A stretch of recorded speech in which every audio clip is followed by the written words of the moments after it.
In today's video, we're going to go through the entirety of the Thieves Guild faction and discuss it in the Elder Scrolls 4 Oblivion. The Thieves Guild is one of the 5 joinable factions available in the base game. Unlike the Arena, the Mages Guild, and the Fighters Guild, and more akin to the Dark Brotherhood, joining the Thieves Guild is a little more secretive and lesser known. However, in this case, unlike the Dark Brotherhood, there are multiple ways to gain an audience with its members.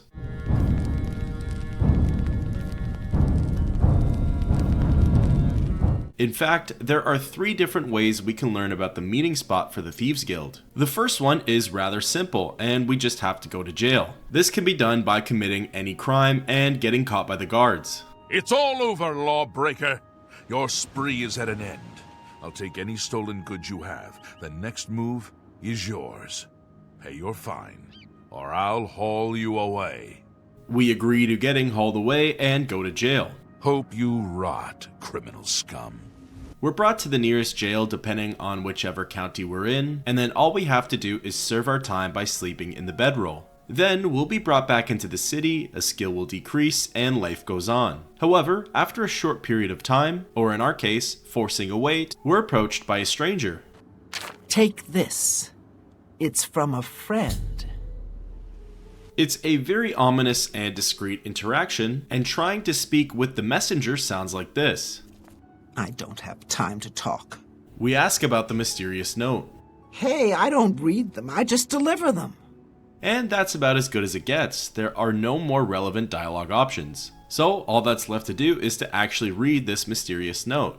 It says, I can offer you greater rewards and less time in prison. If you are interested, come to the Garden of Derloth in the Imperial City's waterfront district at midnight.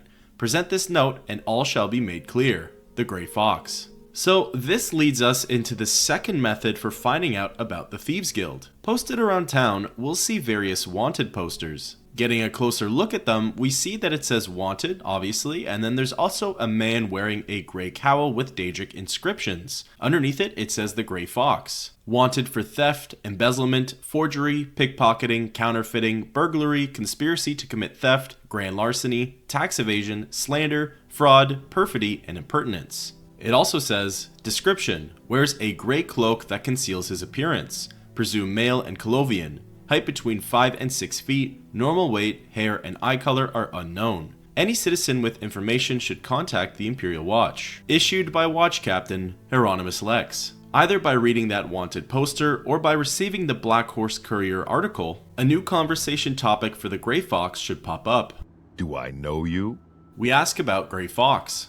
He's just a name on a wanted poster. I don't trust you enough to say more than that. Other citizens around town have differing opinions. He's just a thief. He's supposed to be the head of the Thieves Guild. Oh, what a joke. Can you imagine a bunch of thieves trying to form a guild? The nobility hate him, but the peasants and the beggars love him, especially in the waterfront. However, in this instance, if we go to any of the beggars, they'll be a little more forthcoming. Please be generous, kind sir. Are you looking for him? We say we want to work with the Grey Fox. I think I trust you enough to tell you this secret. To learn more about the Grey Fox, go to the Garden of Derloth at midnight.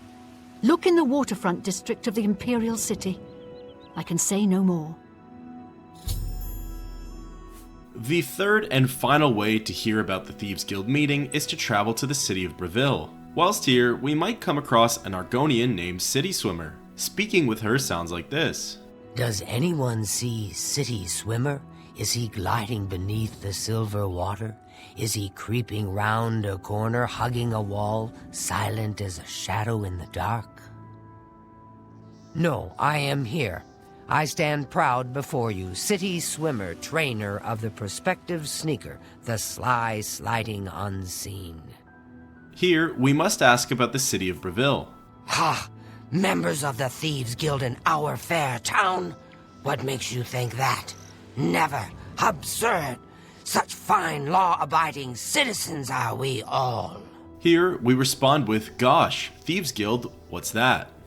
Then you want to know about the Grey Fox. We ask City Swimmer about the Grey Fox. Want to learn more? Visit the waterfront district of the Imperial City. Find the Garden of Deriloth at midnight. Then ask your questions.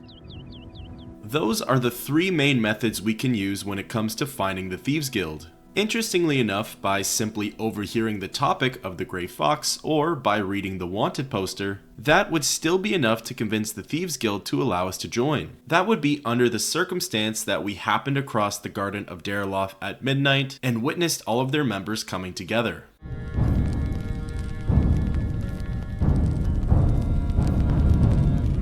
Now that we're at the Garden of Deriloth, all that remains is to wait until midnight. We force a wait until 12 AM and slowly witness more people enter into the garden. There's a wood elf named Mithridel and an Argonian named Emuse. Soon, a fourth member approaches, and it happens to be Armand Christophe, someone we spoke to earlier in the market district who completely disregarded the Grey Fox. We decide to speak with him about joining the Thieves Guild. I really don't have time for the likes of you.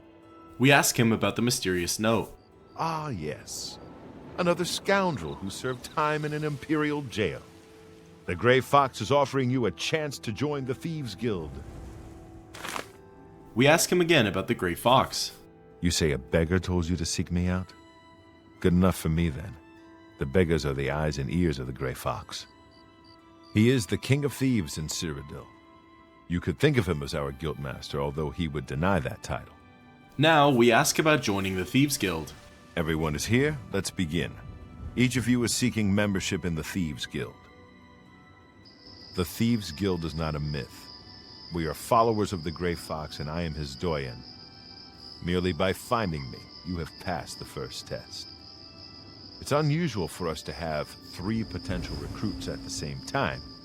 Rather than the normal test of skill, I'm going to make this a contest. That's not fair. Mithridel, you know the rules. However, for Amuse and the newcomer, let me state them clearly. Whoever brings me the diary of Amantius Electus without killing him will be invited into the guild. Ha! I'll have it before sunrise. It's somewhere in the Imperial City. The beggars will help you locate it for a price. I can sell you lockpicks if you need them. One more thing. You cannot kill each other during this trial.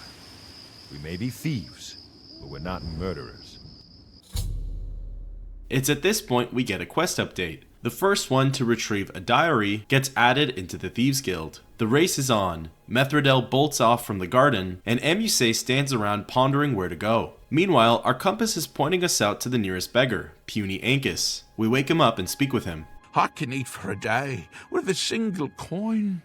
We ask about Amantius. Oh, anything for you. He lives in the Temple District on the far east side. We pop open our map and fast travel over to the Temple District. Arriving, Mithridel is already in front of us. She's pretty quick and knows exactly where to go. Eventually, we both end up outside of Electus's house. We pick the lock to get in and gain entrance inside. Using 0 sneaking ability, we run over to Amantius' desk and take his diary. We get a quest update that we beat both Mithridel and Amuse, and now it's time to return back to Deriloth Garden. Mithridel is actually right outside, so we're able to speak with her. Thief! You stole that diary from me. Now I have to wait to get into the guild. That's really all about the dialogue we get from her, and now we can fast travel back to the waterfront. On our way back, we actually ran into Amuse, so we spoke with him as well. Step aside. I'm going to win the right to join the guild. You can't beat me. He appears to be a little bit behind, but we disregard him. We run over to Armand Christophe and present him with the diary. Yes, you might do. We ask him about the Thieves Guild test. Congratulations! You have returned with the diary. You have earned the right to join the Thieves Guild. You now owe your loyalty to our guildmaster, the Grey Fox. He has 3 rules you must follow. Before we progress any further, let's discuss what happens if Mithridel or Amuse beat us to the diary. For starters, really our only competitor is Mithridel. Amuse has no idea where to go, so like I said before, we can disregard him from this competition. Mithridel will already know where Amantius' house is, and she'll slowly take her time sneaking over to his desk. This would give us the golden opportunity just to run over and take the diary. Ha! You're too late. But, say for this instance, she beat us to the desk and took the item. Then right after, she flees into the basement. This is where we get another quest update saying that even though we didn't retrieve the diary at first, we still have a chance to pickpocket it off of her. Down here, it would seem she fled into the temple sewers. At this point, it would seem as though we lost her. Not to mention there are a lot of goblins down here, and given our level, they're actually very powerful. If you're not looking for a fight or dungeon exploration, I recommend just leaving through Amantius' front door. Interestingly, Electus' diary, if we choose to read it, details his experiments of trying to create a vampire plant hybrid. The plants are called drinkers, and he feeds them animal blood at first, but switches over to human blood as they react better to it. He ends his entries by saying he was forced to destroy the plants as they had become too dangerous, hence the bloody scene and plants we see in the basement. Anyways, back to the chase. At this point, all hope is pretty much lost, and it looks like our chances of joining the Thieves Guild are nil. But there is one last chance to retrieve the diary. It turns out, Methridel actually lives in the waterfront district, and she was naive enough to hide the diary in her house. By giving her ample time to return home and safely store the diary away, we can break in and lockpick her chest that's beside the door. Here, we'll find Amantius Electus' diary. We can take it and bring it to Armand Christophe for our entry into the Thieves Guild. Now, let's go a step further. Let's say Methridel took the diary and we didn't know we could take it from her house. Waiting for midnight to come, we can stand guard by the Garden of Deriloth. Here, we'll see Methridel approach, and then this would in theory be our last chance to pickpocket the diary. But pickpocketing isn't always easy, and maybe we wouldn't have known to do that. We watch her approach Armand and hand over the diary. It's here we get a quest update that says we should ask him if there's anything more we can do to enter into the Thieves Guild. I have the diary. Methridel, you have earned the right to join the Thieves Guild. We speak with Christophe. Are you confused? We ask about the Thieves Guild test. Methridel has delivered the diary to me. She has earned her place in the guild. You did not do so well. Since we rarely get 3 potential recruits at the same time, I'll give you one more shot. Amuse is a bungler and won't get this offer. The first one to bring back Rossin's sword will become a member. But this is the last chance. The loser gets nothing. Do you accept? We say we'll join the competition. Good. Remember, you may not kill anyone while doing this. If you need any lockpicks, I can sell you some. We're given one last chance to prove ourselves to the Thieves Guild. We have to steal Rossin's sword, so we wake up puny Ancus and ask some questions. I'm saving up enough for some medicine. We ask about Rossin. I've heard of her. What's it worth to you? We give him 5 coins. I will sing of your charity. She runs the Fighting Chance Armory on the far east side of the Market District. We open our map and fast travel over to the Market District. Here, we make our way over to a Fighting Chance, the store that Rossin owns. We pick the lock and enter inside. We chose to commit the burglary during the cover of night. We make our way upstairs and enter into her private quarters. This is where things get interesting. Rossin actually has a guard dog. Upon seeing us, the dog gets aggressive and begins attacking. All of the commotion wakes up Rossin, and she runs over to see what's going on. It's here that we just decide to run over to the chest, unlock it, and steal Rossin's antique sword. Upon doing so, we'll receive a quest update that we should return back to Armand Christophe. It's at this point we leave her shop and attempt to fast travel back to the waterfront, but we learn that the guards are pursuing us, so we have to run there by foot. Now, this was definitely not the most graceful way of doing things. It certainly works, but there are better alternatives. Like for example, there are easier ways to sneak around her guard dog, or we could have even used some illusion skills. Killing the dog is also an option, and it wouldn't lead to any forfeit or a blood price. Finally, it's also possible that we could have used a calm or command creature spell to relax the dog. During the day, Rossin runs the shop and will keep a sharp eye on us if we try to go upstairs. However, if we successfully evade her eyesight, we can go up there no problem, deal with the dog, and take the sword. Either way, with the cutlass in our possession, we can return back to Armand Christophe and present it to him. Are you confused? We ask him about the Thieves Guild test. It took 2 tries, but you finally made it. You have earned the right to join the Thieves Guild. You now owe your loyalty to our guildmaster, the Grey Fox. He has 3 rules you must follow. At this point, we're caught up to where we would have been if we had successfully retrieved the diary first. So now we can ask Armand about the 3 rules. First, never steal from another member of the guild. Second, never kill anyone on the job. This is not the Dark Brotherhood. Animals and monsters can be slain if necessary. Third, don't steal from the poor. The peasants and beggars are under the personal protection of the Grey Fox, particularly here on the waterfront. We have a whole bunch of questions we can ask him. We start off with Thieves Guild special jobs. You need more experience before I can use you on a commission job. Ongar tells me that you haven't turned in much loot yet. When you've contributed enough to the guild coffers by selling stolen items to Ongar, I might have something for you. Come back then. We ask him about regular Thieves Guild jobs. Jobs? We're thieves, not masons or scribes. Look, you're on your own as a thief. Go find a likely-looking house, case the joint to see when the owner is gone. When he leaves, you break in and steal some stuff. You don't need special permission or orders to do that. However, you will find that you can only sell stolen property to one of our guild fences. Most other merchants won't take hot merchandise. We ask him if we work alone. Well, sometimes the guild gets a special commission. You know, guaranteed pay to acquire certain items for special clients. You should check in with your doyen every once in a while to see if there are any commission jobs available. We ask him about sources of information. The best source of information are the beggars. Their eyes and ears seem to be everywhere. However, be prepared to spend a little coin. They won't tell you anything for free. At least not anything true. We ask about the ability to pay off our fines and bounties. You can pay your fines to the guards, serve your time, or pay me half, and I'll fix them all.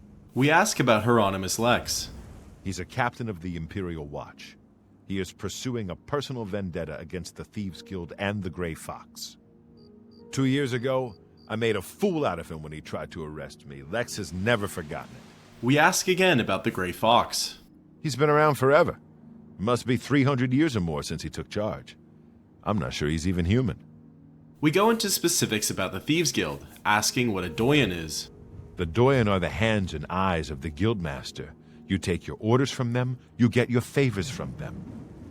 I am one doyen, and Skriva is the other. We ask what happens if we kill someone. Breaking any of the 3 rules means expulsion from the Thieves Guild. If you commit murder, you must pay the blood price to rejoin the guild. Blood price is for each person slain. You can pay any of the guild doyen. We ask what happens if we steal from a thief. You are removed from the guild. You must pay a fine to one of the guild doyen to get back in. We ask where we can find a fence. The best fences are only available to the higher-rank Thieves Guild members. Here's a list of who you can use. Ongar lives in Bruma. He doesn't have much money, but he's the only place you can sell hot property if you are new to the Thieves Guild. And with that, we exit our conversation from Armand Christophe. Interestingly, if you have the Knights of the Nine DLC installed, after stealing either the diary or the cutlass and becoming the Divine Crusader, we get a notification saying we're going down a path of being unfit to wear the relics. And with that, we're officially members of the Thieves Guild, thus ending the quest, May the Best Thief Win.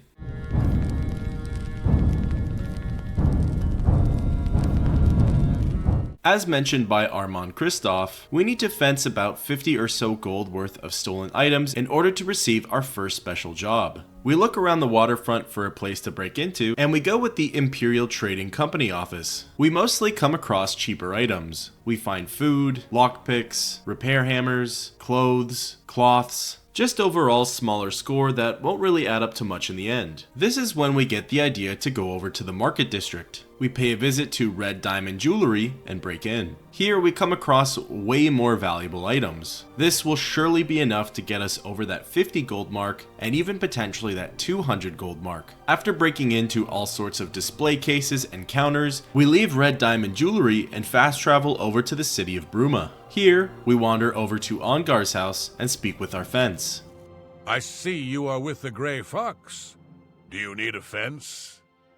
we begin selling off as many of our stolen goods as we can. I will say early game, if you're looking for a quick buck, by simply joining the Thieves Guild to get access to the fences is such a great way to get some early gold. It opens up a whole new avenue for selling our goods, and it actually gives purpose to stealing a lot of unimportant or miscellaneous items. After selling off all of our stolen goods, we receive a quest update that we've reached our goal of a value of 50 gold for our fenced items. We can now fast travel back to the Imperial City waterfront, wait until midnight, and speak with Armand Kristoff for our special Thieves Guild job. I'm glad you stopped by. I have a situation that you might be able to help with. We ask him about the situation. The Grey Fox has asked me to take care of a problem, and I'm putting you on it.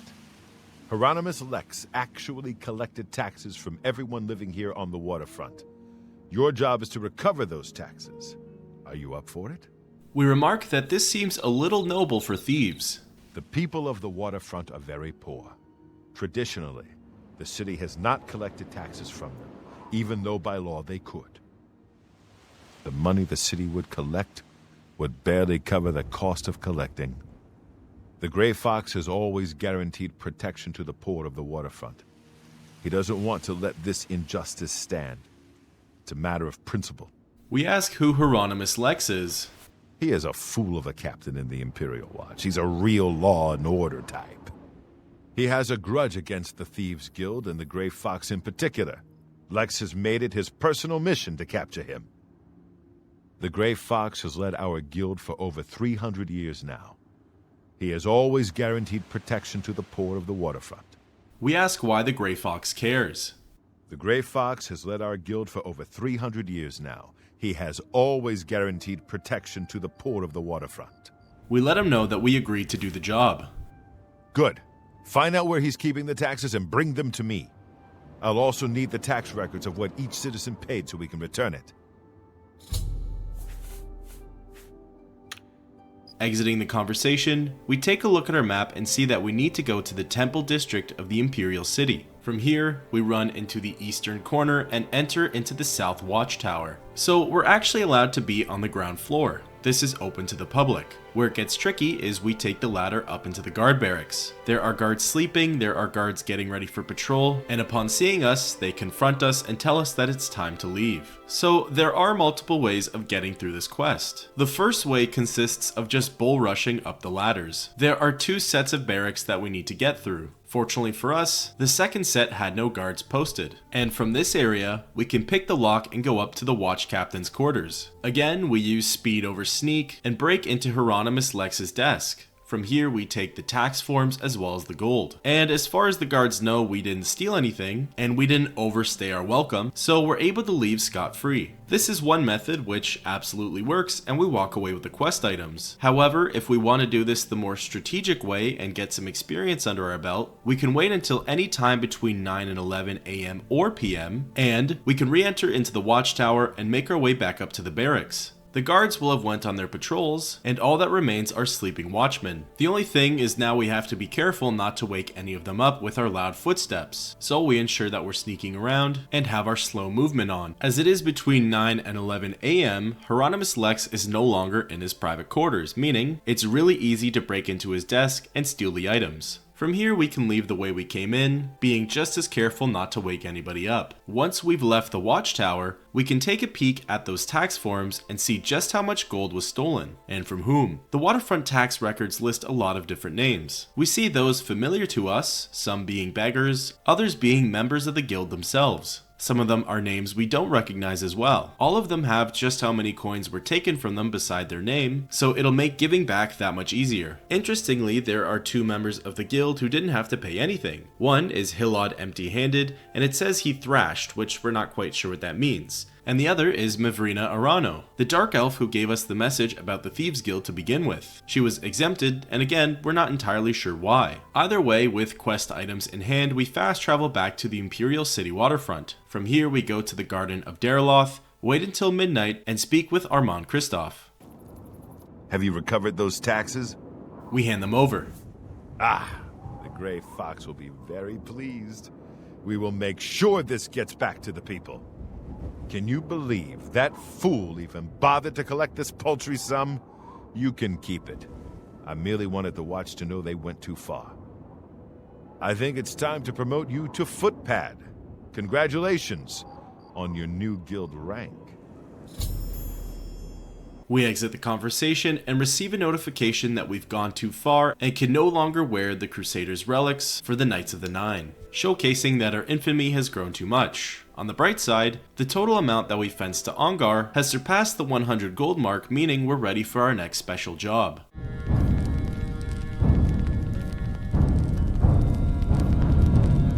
Before we return back to Armand Kristoff for our next job, we notice something strange. Mivrina Arano, a fellow Thieves Guild member, appears to be hiding just outside of Deriloth Garden. We speak with her. What do you want? She actually has no unique dialogue options, but when we ask about the Grey Fox, she gives us a peculiar answer. He's kind of like a guildmaster for the Thieves Guild. All I know is that the Doyen and other senior guild members do his bidding like trained dogs. Definitely a strange thing to call your superiors, but we ignore it and go speak with Armand Kristoff. Good to see you again. We ask about any more special jobs. The guild has received a request to obtain a unique statuette. It is a bust of Lethassa Indaris, the recently slain Countess of Cheydinhal. You will be paid a modest sum. Do you want this job? We say we'll take it. Excellent. Bring it back to me once you have it. Shadow hide you. Before we venture off to Cheydinhal, we speak one more time with Mivrina Arano. What do you want? We question her about the bust of Lethassa Indaris. Bust? What bust? I didn't overhear any conversation about a bust. I'm leaving now.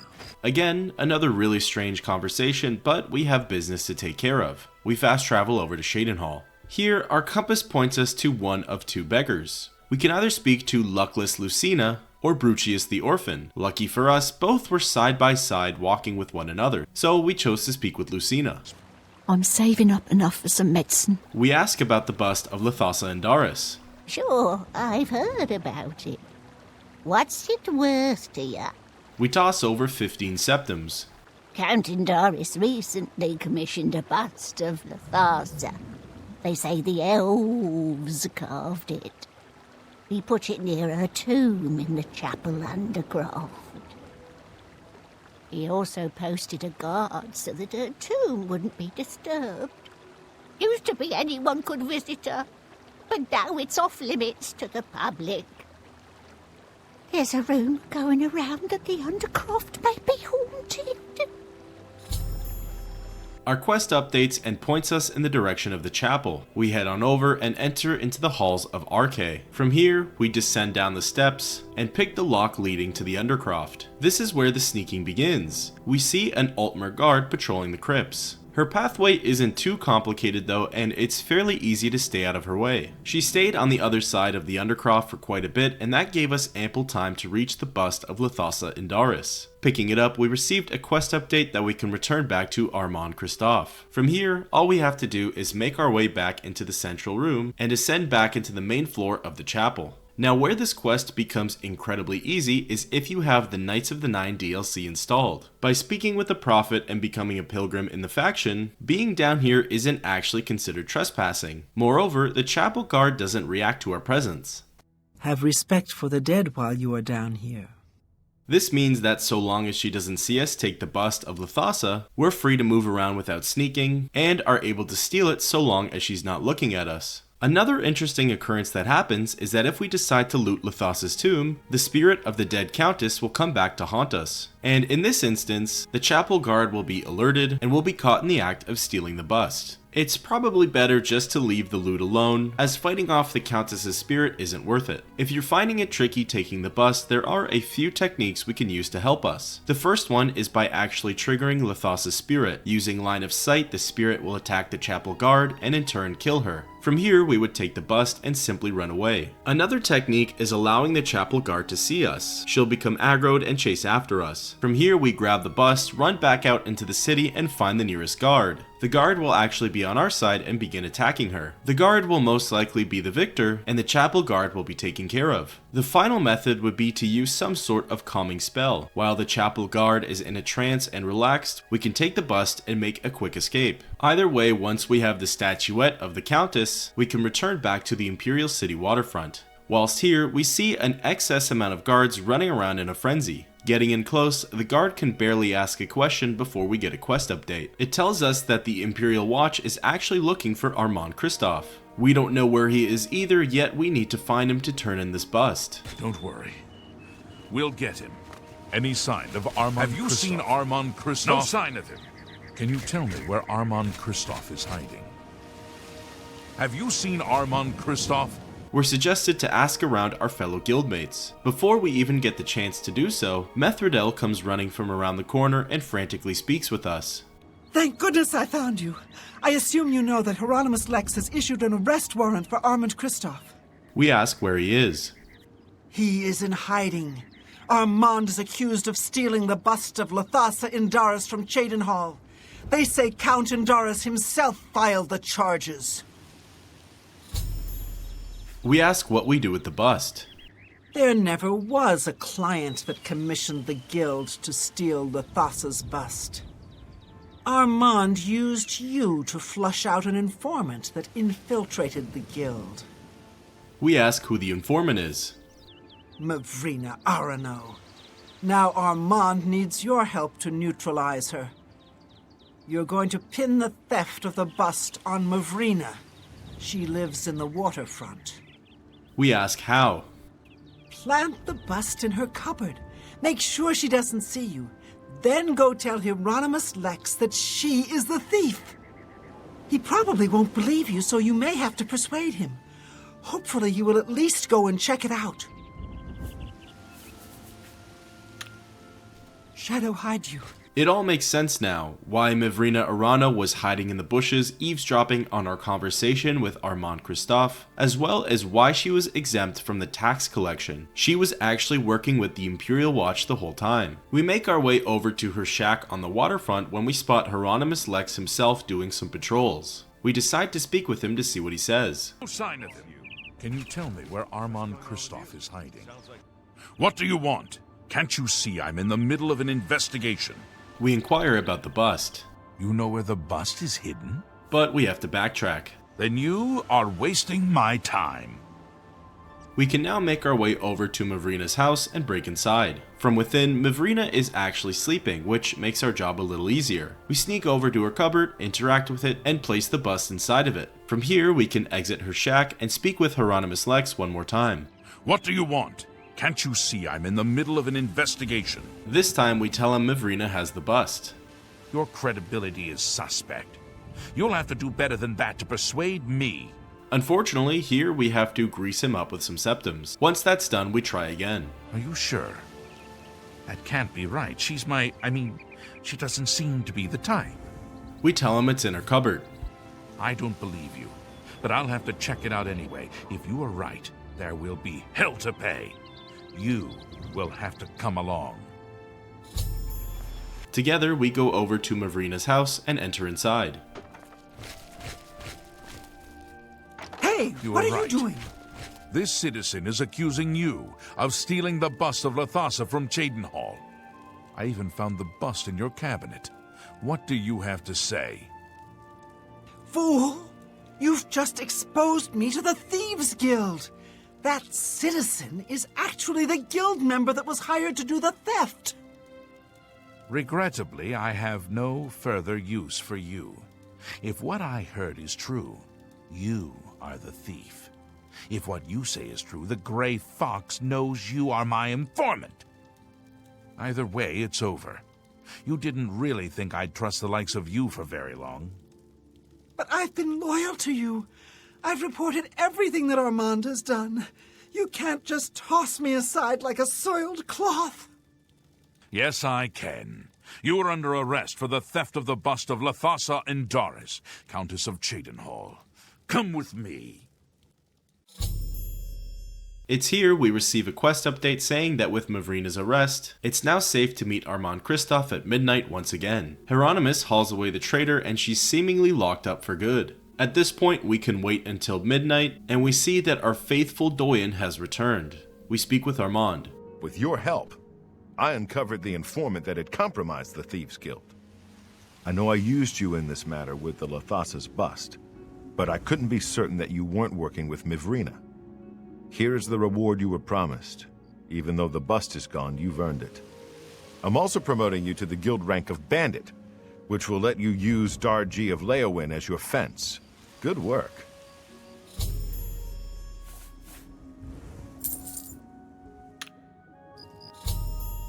We complete the quest, but receive an update for independent thievery. Apparently, we're now to report to someone by the name of Skriva. We ask Armand Kristoff what this is all about. Sadly, I don't have anything for you. I only work with the less experienced guild members. You should go see Skriva in Breville from now on. You can find her at the Lonely Suitor Lodge. I wouldn't recommend bothering her at home, unless the door is unlocked.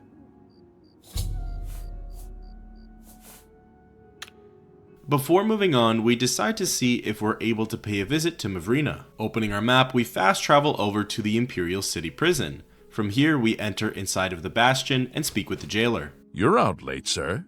Certainly, I'll unlock the door for you. Of course, I have to stay with you in there.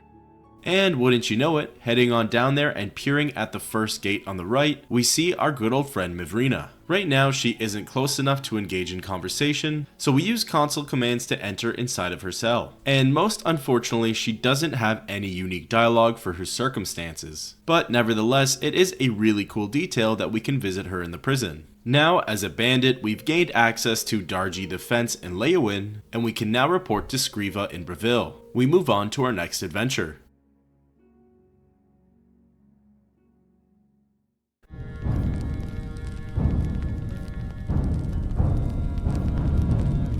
We pop open our map and fast travel to the city of Breville in order to find our new Doyen, Skriva. Skriva's house is right beside the main gate for the city. The quest marker points us there as she appears to be home. We enter inside and go upstairs. Here we see a Khajiit sitting at the table. We speak with her. Ah, you are the new thief. I am your new Doyen. We ask her about the Grey Fox just to hear some extra dialogue. We don't talk about him in public. The Thieves Guild follows the Grey Fox. However, we make sure that most folks think he is just a myth. Now we ask her about any special Thieves Guild jobs. I have a special request from the widow of a former fence in Leowin. As your new Doyen, I'm asking you to help her. A street scavenger made off with a ring that the widow Adarji values highly. She is offering a reward. The guild frowns on freelance thieves. Are you willing to go to Leowin, find the ring, and get it back to Adarji? We agree to help her out. This is good. Go to Leowin, speak with Adarji, and help her find her ring. We exit the conversation and leave Skriva's home.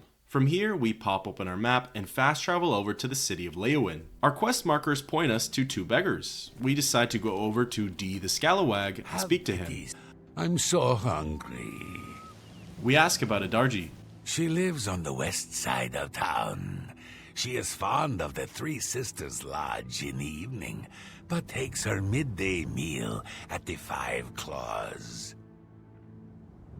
Leaving the conversation, our quest marker now points us across town. It shows us over to Adarji's home and we enter inside. We see a Khajiit standing in her dining room. We walk over and speak with her. Why does the prey approach me? We ask about Adarji's stolen ring. Yes, a filthy Argonian stole my precious ring. It was a gift from my mate. It has sentimental value. I will pay well.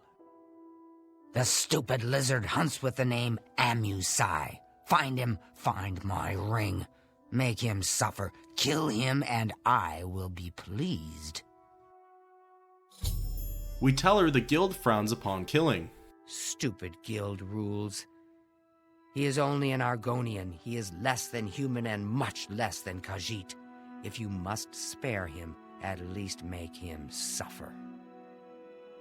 We exit the conversation and leave Adarji's home. Amuse was actually the third competitor for the quest May the Best Thief Win. He was the only one to not be accepted into the Thieves Guild. The quest marker again points us to one of two beggars. We go back to D the Scalawag and speak with him. One more coin, and I can get a pair of shoes. We ask him about Amuse. The poor bugger was arrested. Seems he tried to swindle the Countess. He's rotting in a cell in the castle dungeon now. It's common knowledge that the jailers can be bribed to allow visitors to see prisoners. We exit the conversation and make way over to Castle Leywin. Entering inside, the quest marker directs us over to the castle dungeon. We go down and speak with the jailer. You're not supposed to be down here. We ask him about Amuse. Yeah, we got him here. Argonians aren't allowed visitors, though. Countess Alicia's orders. She's the thing about the lizard folk. We ask if 20 gold coins would do. Amuse, you say? I thought you wanted to see Amude. He's off limits. Amuse, though, is just down the hall. Make it quick. Exiting the conversation, the jailer gets up and unlocks the door for us. Heading on down, sure enough, we see our old friend Amuse behind bars. We speak with him. What do you want? We ask him how he ended up in Leywin. The Thieves Guild refused to take me, so I came here. Leywin is my home. It is where I was raised. I went to the Imperial City in hopes of joining the Thieves Guild. Now, I am forced to live as a freelance thief. We then ask him about Adarji's ring. Why should I tell you where it is? Here I sit in Leywin's dungeon while you are free. What will you do for Amusai if I tell you? We tell him we'd give him a lockpick. You'd do that for me? Maybe you guild types aren't so bad after all. Okay, it's a deal. Give me a lockpick and I'll tell you about the ring.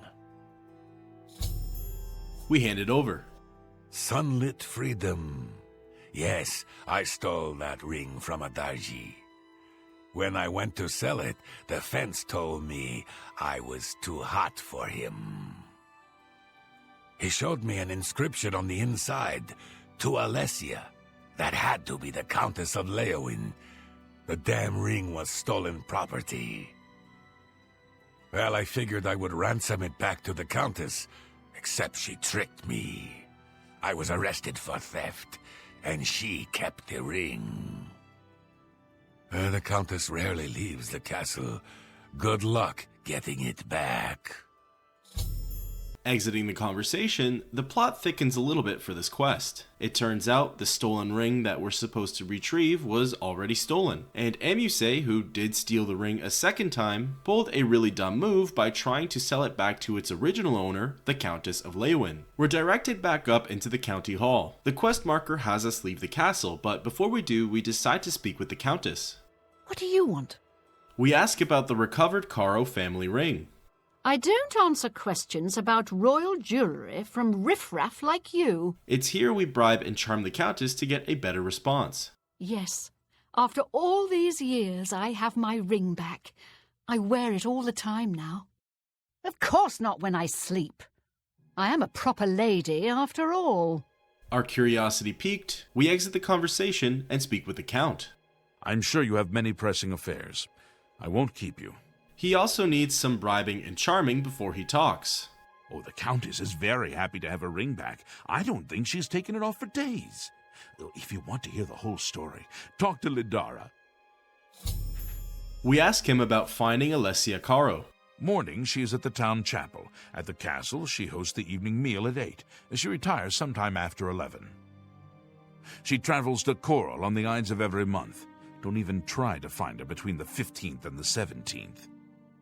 Exiting the conversation, we turn around to speak with the chaplain and chief advisor, Lidara. I am Lidora Mothril, Lady Leywin's chaplain and chief advisor. I assist her ladyship so that her enlightened policies might achieve the greatest possible influence upon the affairs of County Leywin. We ask her about the recovered Caro family ring. Countess Caro is so relieved to have the ring back.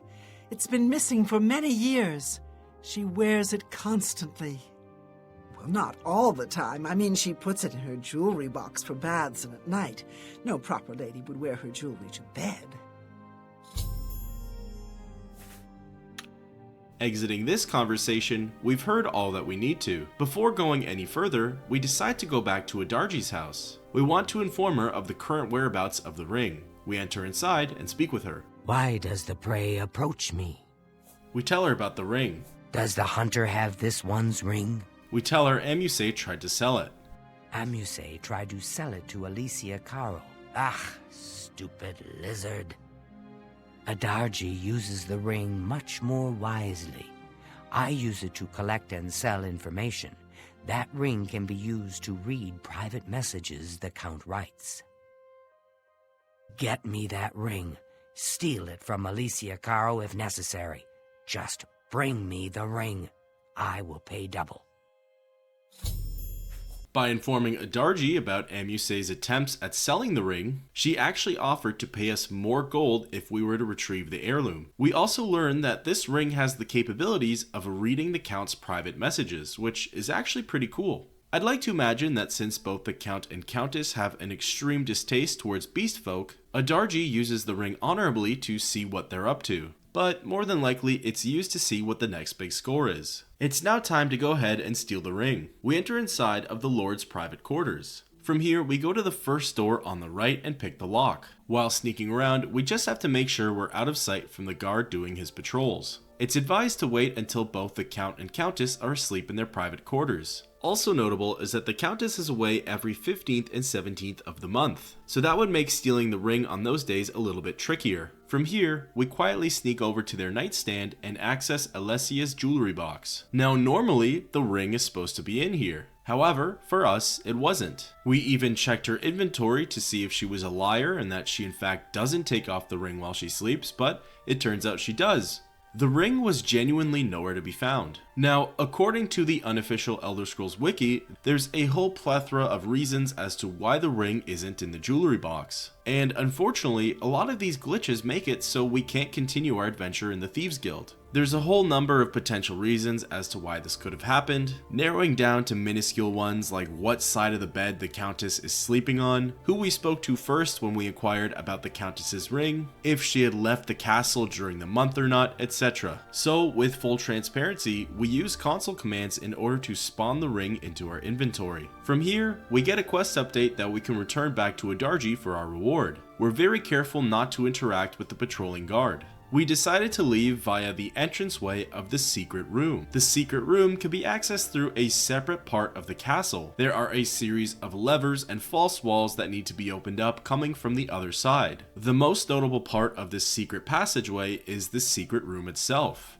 The secret room appears to be a torture chamber. As mentioned previously, we know the Count and Countess have very harsh feelings towards beast folk. There are even rumors around the castle that immigrants from both Elsewhere and Blackmarsh get picked up from the streets and are never heard of again. Continuing through the secret passage by picking more locks and pulling more levers, we end up in the castle basement, and from here, we can ascend back up to the county hall. Leaving the castle itself, we go over to Adarji's house, enter inside, and speak with her. Why does the prey approach me? We tell her we have a ring. My ring? Oh, thanks to the claws of the clan mother, you have recovered it. Is that slimy Argonian dead? Did he suffer long? I hope so. You have earned the reward. The Thieves Guild was always good to Adarji's dearest mate. I am grateful that the memory is still honored. Exiting the conversation, the ring's removed from our inventory and 200 gold is added. If we wouldn't have told her that Amuse was going to sell the ring, we would have only received 100 gold. Fast traveling over to Breville and seeking out Scriva in her home, we speak with her. You have returned? We tell her about Adarji's stolen ring. Good work. You are truly an asset to the guild. I will make sure the Grey Fox himself hears about this. I am promoting you to Prowler. Congratulations. We exit the conversation and receive our payout. We also receive a quest update for independent thievery that because we fenced over 300 gold worth of items, we can now receive a new special job. With that, thus ends the quest, Adargi's Heirloom.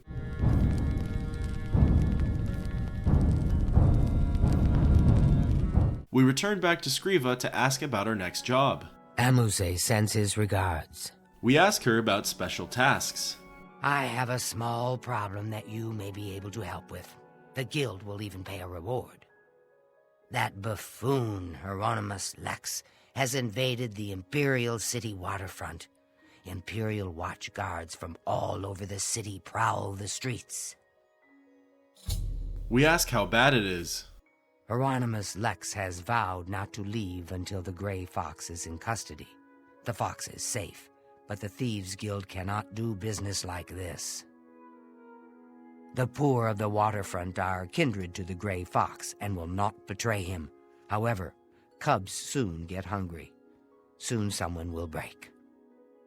Many guild members could be jailed. Find Methridil in the Imperial City. She is coordinating the guild's response. From here, we exit the conversation, leave Skriva's home, and fast travel over to the Imperial City. We have 4 different quest marks in the capital, all of which lead us to a beggar. We decide to travel to the Talos Plaza district and speak with No Coins Draninus. Me children will thank you for your help. We ask him about Methridel. Oh, she is hiding in Denari Annis's house, over in the Talos Plaza district. She's one of the few that escaped when Lex invaded the waterfront. Lucky for us, Denari Amnis's house happens to be right behind us. We exit the conversation and walk over to her home. Entering inside, we see both Denari and Methridel safe and sound. We speak with the latter. It's good to see you. We ask her about the waterfront invasion. These are foul times for us. Armand is under house arrest again. Our business in the waterfront is totally shut down. We need to get Hieronymus Lex to lift his siege. I have put together a plan. We ask what the plan is. You and 4 other operatives will stage high-profile thefts all at the same time. Hopefully that will force Lex to reassign the Watchman. Your target is the Arcane University. We've had our eye on Rormir's staff for some time, but have been waiting for the wizards to be distracted. This is the perfect time. Will you help us? We tell her we'll help. I knew the Grey Fox could count on you. The staff is in the Archmage's room. He sleeps between 1 and 7 in the morning. Take this note. Leave it in his nightstand. Bring me the staff when you get it.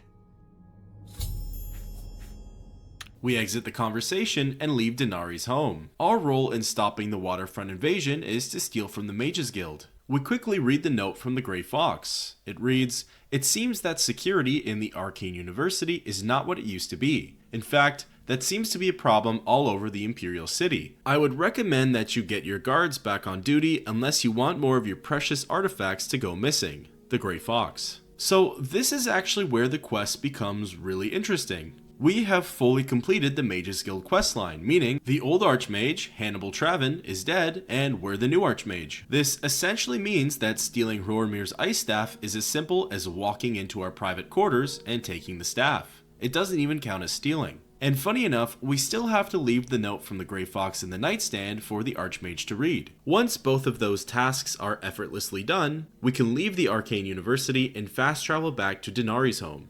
I'm glad you're here. We have work to do. We tell her about the ice staff. You have the ice staff? We hand it over. Excellent. Yours is the last item on the list. Now we just wait for the powers that be to pull the plug on Hieronymus Lex's siege. We ask what we do while we wait. Good question. I want you to spy on Hieronymus Lex. Make sure you stay close enough to overhear any conversations. Sooner or later, they will order him to return the guards to their original posts. When that happens, come and tell me. From here, we exit the conversation, leave the house, and fast travel over to the waterfront. Similar to a few quests ago, the waterfront is crawling with the Legion and Watchmen. Hieronymus Lex can be found by the shacks at the Garden of Deriloth. Approaching him, our character freezes in place and a cutscene ensues. Carry on, the Gray soldier. Fox is hiding nearby. What do you know about it? I have an arrest warrant for the Gray Fox. Do you know where he is? So, the mages send a foul date. The Gray Fox is hiding nearby. Note when an honest footman would have done it. How typical. A little bit chaotic, but a Daedroth appeared out of nowhere to deliver a note to Hieronymus Lex. Shortly thereafter, we receive a quest update that was likely the signal we need to return back to Methredel. We find the note on the ground from Raminus Polus and read it. Hieronymus Lex, your vendetta against the Grey Fox has cost the Arcane University dearly. You commandeer the guards patrolling our property. In their absence, someone stole a valuable artifact from the university. We demand that you return all guards to their posts immediately. If you do not do this, we will be forced to bring the matter to the attention of your superior, Raminus Polus, the Arcane University. From here, we fast travel back to the Talos Plaza district and speak again with Methredel. I'm glad you're here. We have work to do. We tell her about Hieronymus Lex. He's been ordered to evacuate the waterfront? Excellent! I have one last task for you. As a sign of good faith, the Thieves Guild needs to return Roromir's ice staff to the Arcane University. However, the wizards are not to be trusted. I'm sure they are watching for us to put it back where you got it. They would have no qualms about killing you once they had the ice staff back. Instead, I want you to put Roromir's ice staff into Ontus Vaynon's safe chest. He keeps one in his home. Ontus is a former university researcher. We ask her if then she pays us. Greedy bastard, aren't you? I like that in a thief. You'll have to see Scriva about that. I'm just running the scam. Exiting the conversation and leaving Denari's house, Ontus' home is actually also in the Talos Plaza district. It's right around the corner, and we get there pretty quick. Picking the lock and going inside, we ascend up the stairs to his private quarters. Gaining entrance, we're lucky that he's nowhere to be found. We're unsure what his schedule is, but regardless, we go to Ontus Vanden's chest and interact with it. From here, we get a quest update, and we've successfully placed the staff with his belongings. We leave Ontus' house and fast travel to the city of Breville. Here, we seek out our Doyen Scriva to speak with her about our reward. What can a humble Doyen do for a sly thief? We tell her about Hieronymus Lex. Hieronymus Lex has left the waterfront? Well done. Methredel's report tells me that you have done well. You have earned your reward. I am promoting you to Cat Burglar, which means you can use Luciana Galena of Breville as your fence. Congratulations on your new rank. If we were interested in taking Hromir's ice staff, it actually respawns back into the Archmage's quarters. Again, because we're the Archmage, we can take it without it being stealing. The ice staff has the enchantments of frost damage for 10 points and 30 feet on target, light and 15 feet for 30 seconds on target, and chameleon 1% for 30 seconds on target. It can be sold for a total of 1,239 gold. With that, thus ends the quest, Misdirection.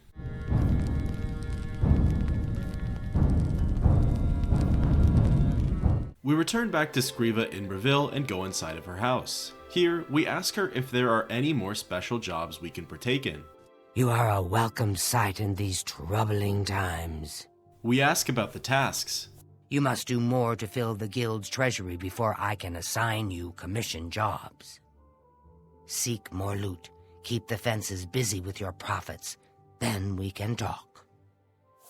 It's been a while since we've actually needed to go out of our way to fence more product. We had such a good haul with Ongar up in Bruma that it escaped our mind. Our first hit was on Golem's house in Breville. Completing the Dark Brotherhood's questline involved us killing this home's owner, so we knew that it would be a relatively easy time stealing his things. He mostly had little odds and ends, but in the end it added up a little bit. The next place we broke into was Jensine's Good as New merchandise. Similar to on Golem's house, it was mostly smaller items. Except for this store, there were fewer things to take. The most expensive item we lifted was a jeweled amulet worth about 200 gold. Then from here we essentially hit the Three Brothers Trade Goods, the Mystic Emporium, and Rindir's Staves. Afterwards, we tried out our new Thieves Guild fence, Luciana Galena, up in Breville. We sold off all of our stolen items, and that definitely put us over the 400 gold mark. From here, we returned back to Scriva at the Lonely Suitor Lodge and spoke with her about our special task.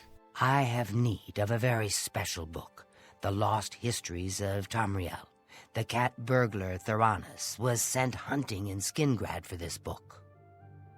However, Theranos has not been seen since. The Grey Fox himself hunts for this book. I need you to find Theranos. Help Theranos bring back this book. If Theranos is unwilling or unable, bring back the book yourself. Are you agreeable? We agreed to do the job. That is good. Go to Skingrad. The trail starts there. We leave the inn and fast travel over to the west gate of Skingrad. The quest marker points us to one of two beggars in the city. We make our way over to Nigidius the Needy and speak with him. Me children will thank you for your help. We ask him about Theranos. Here's what I know. Theranos was drinking in the Two Sisters Lodge. He was bragging about stealing something from the castle. Unfortunately, Captain Dion was also in the Two Sisters Lodge. He arrested Theranos and hauled him off to the dungeons. Exiting the conversation, our quest marker brings us over to Castle Skingrad, more specifically, the dungeons. Descending down some stairs, we're met by the jailer. We speak with him. Visitors ain't allowed down here. We have the options of either bribing him with gold or asking about work in the castle. We choose the latter. I heard that Shumgro Yarug is looking to hire. He's the butler for the Count. Go speak to him. There are actually a variety of ways we can get inside of the jail. One is by breaking in, another is by charming the guard, a third is by getting arrested ourselves, and the fourth is by gaining access through an alternate route. We chose the option of finding Shumgro Yarug, who in turn can give us work allowing us to access the jail. We speak with the orc. Sorry, you want me? I'm Shumgro Yarug, the Count's butler. We ask him about work in the castle. I need someone to slop food to the prisoners. I'll pay you 2 gold a week, plus half a loaf of bread and a glass of mead each day. I'm having trouble hiring these days, so if you want the job, it's yours. We say we'll take it. You will? I mean, good. Mind your manners in the castle. Stay out of Count Hasildur's quarters, and don't let me catch you in the wine cellar. The jail guards in the dungeon will unlock the cell block door if you ask them. Feed the prisoners once a day. I don't care when. Exiting the conversation, we head back down into the castle dungeon and speak with the jailer. What do you want, slop drudge? We tell him to open the jail doors. They ought to just give you guys a key, but no. I gotta keep locking and unlocking the door for the slop drudges. Follow me. The jailer gets up and unlocks the door for us. On the other side, we see 3 jail cells. However, Theranos is nowhere to be found. Instead, we only find a stranger, a Nord named Larthiar the Laggard. He beckons us over and we speak with him. Are you here to rescue me? We say, yeah, we'll rescue him. Just unlock the door. A couple of hours after you're gone, it'll be quiet again and I can sneak out. We ask him about Theranos. You mean the thief? He was in the big cell with that Argonian. They were always whispering to each other. The Pale Lady took him days ago. We ask about the Pale Lady. Every few days, she comes for one of us. Some return, some don't. Those that are taken 3 times never return. This was Theranos' 3rd time. We ask where she takes them. I don't know. She took the Argonian less than an hour ago, though. He put up quite a struggle. He was bleeding all over the place. Exiting the conversation, we decide to keep our promise and unlock the jail cell for Larthiar. The Nord moves behind the door and lies in wait for the jailer to come unlock it. Now it's time to find Theranis. We see a trail of blood on the ground. The blood leads all the way up to a candle, which we can interact with. Pulling it, it actually lowers a false wall. This leads to a lit tunnel. The pathway is marked by more of the Argonian's blood. The blood leads to a door to the wine cellar. In here, we go through another passageway which holds an old jail cell that's been long forgotten. We turn a handle and end up in the wine cellar itself. At this point, we're still following a trail of blood. The blood leads to some giant kegs and shows stains on another candle. We pull that candle and a secret door opens up. We follow the pathway a bit further, round a corner, and see an ominous woman standing and staring at us. She's surrounded by massive pools of blood. We get in too close and then she aggroes onto us. According to the nameplate, this is the Pale Lady in question. She doesn't take too many hits to take down and she doesn't hit very hard. With a few swings from Goldbrand, she dies. Upon closer inspection, the Pale Lady is actually a vampire. Lucky for us, we did not contract porphyric hemophilia. We wander over to the pools of blood. We see an Argonian behind bars as well as a dead man. The man appears to be our contact, Theranis. Looking into his inventory, we get a quest update. The artifact in question doesn't appear to be on his person. We also find out that the Argonian is actually Amuse. We go over and speak with him. We need to get to safety. We ask him about Theranis. Theranis? How do you know about him? He was my cellmate, at least until the Pale Lady took him away. We ask if he ever mentioned a book. No, but he did give me a message about a treasure to deliver to the Thieves Guild if I was ever to get out. After the first time Theranis was taken by the Pale Lady, he knew he was going to die. Get me out of the castle and I'll give you his message. We ask about the Pale Lady. Filthy vampire. She took my cellmate Theranis a few days ago. If it hadn't been for you, I would have been next. We ask him about the Argonian prisoner. That would be me. I am so glad you are here to save me from the vampire. Those Cretan Skingrad guards caught me stealing a fish and locked me up. You have saved my life again. You are a true friend. I will not forget this. I've decided to join the Thieves Guild. No more jails for me. Finally, we ask him about the lost histories of Tamriel. If that's Theranis' treasure, I know where it is. But I'm not telling you anything until we're out of here. Get me out of the castle. As soon as we are out of sight of the castle's main gate, I'll tell you.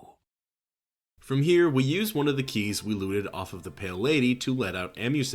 The portcullis rises, and together, we begin to sneak out. Because we killed the Pale Lady and we didn't see any guards, we felt comfortable enough to rush to the doors. We made it to the dining hall, and then from here, we safely made our way into the courtyard. We escaped to the bridge, and we both ran off to our freedom. Eventually, we got a quest update, and then Amuse spoke with us. Anything for my savior. We again asked him about the book. He told me to give this message to any member of the Thieves Guild that asked about him or a book. Look under the bush near the well behind the Restoral's house. I was going to take it for myself, but I owe you a great debt. You should take it. We exit the conversation and then make our way back into the city of Skingrad. As per his instructions, we found a well behind some houses, looked left of it, found a bush, and then finally laid eyes on the lost histories of Tamriel. We picked it up and received a quest update. It's now time to go back to Breville and hand the book over to Scriva. We enter inside of her house and speak with her. You have found Theranis and the lost histories of Tamriel? We say yes to the book, but no to Theranis. Theranis is dead? I grieve for him, but at least you have the book. The Grey Fox has sought this book for many years. You have earned the reward. Here is your payment. Exiting the conversation, we receive a quest update for independent thievery that we can accept our next special task. With that, thus ends the quest, Lost Histories.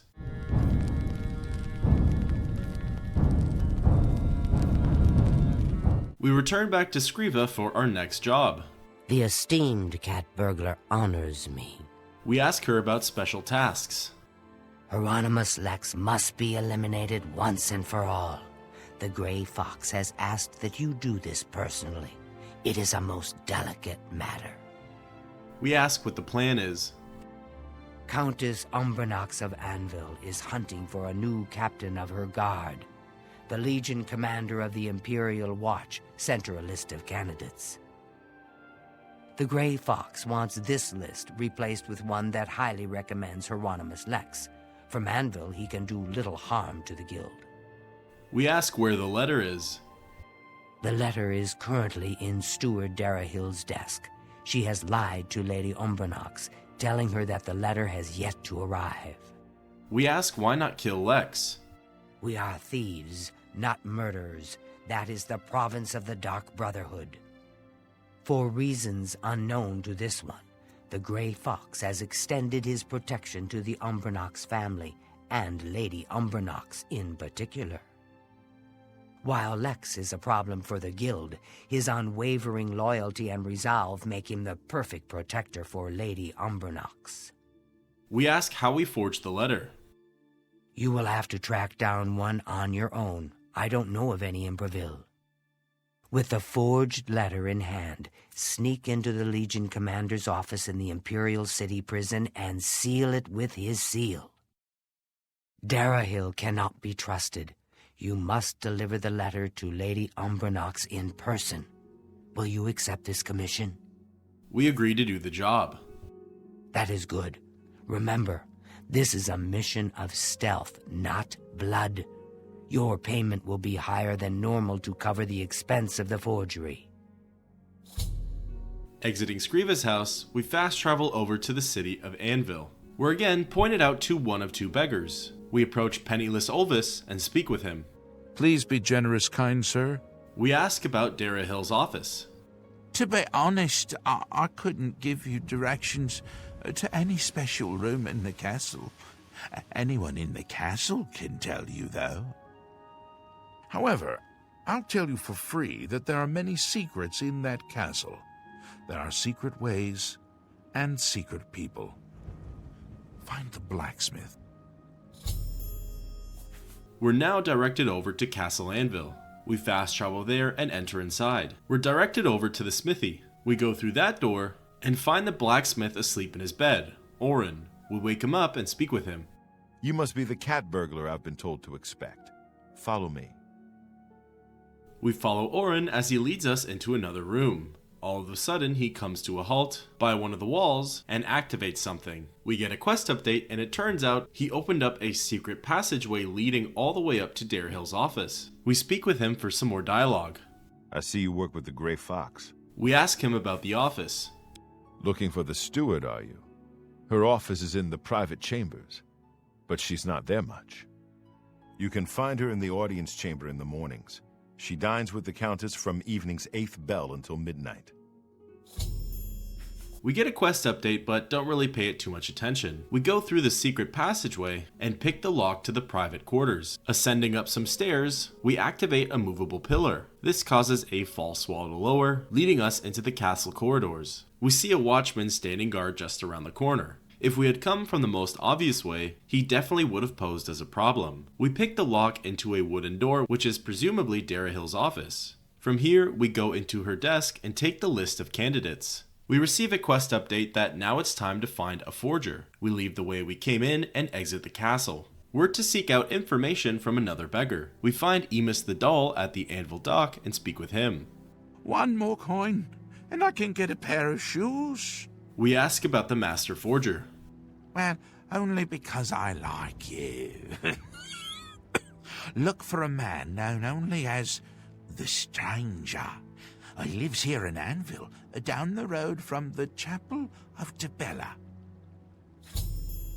We leave the conversation and follow our quest marker back into town.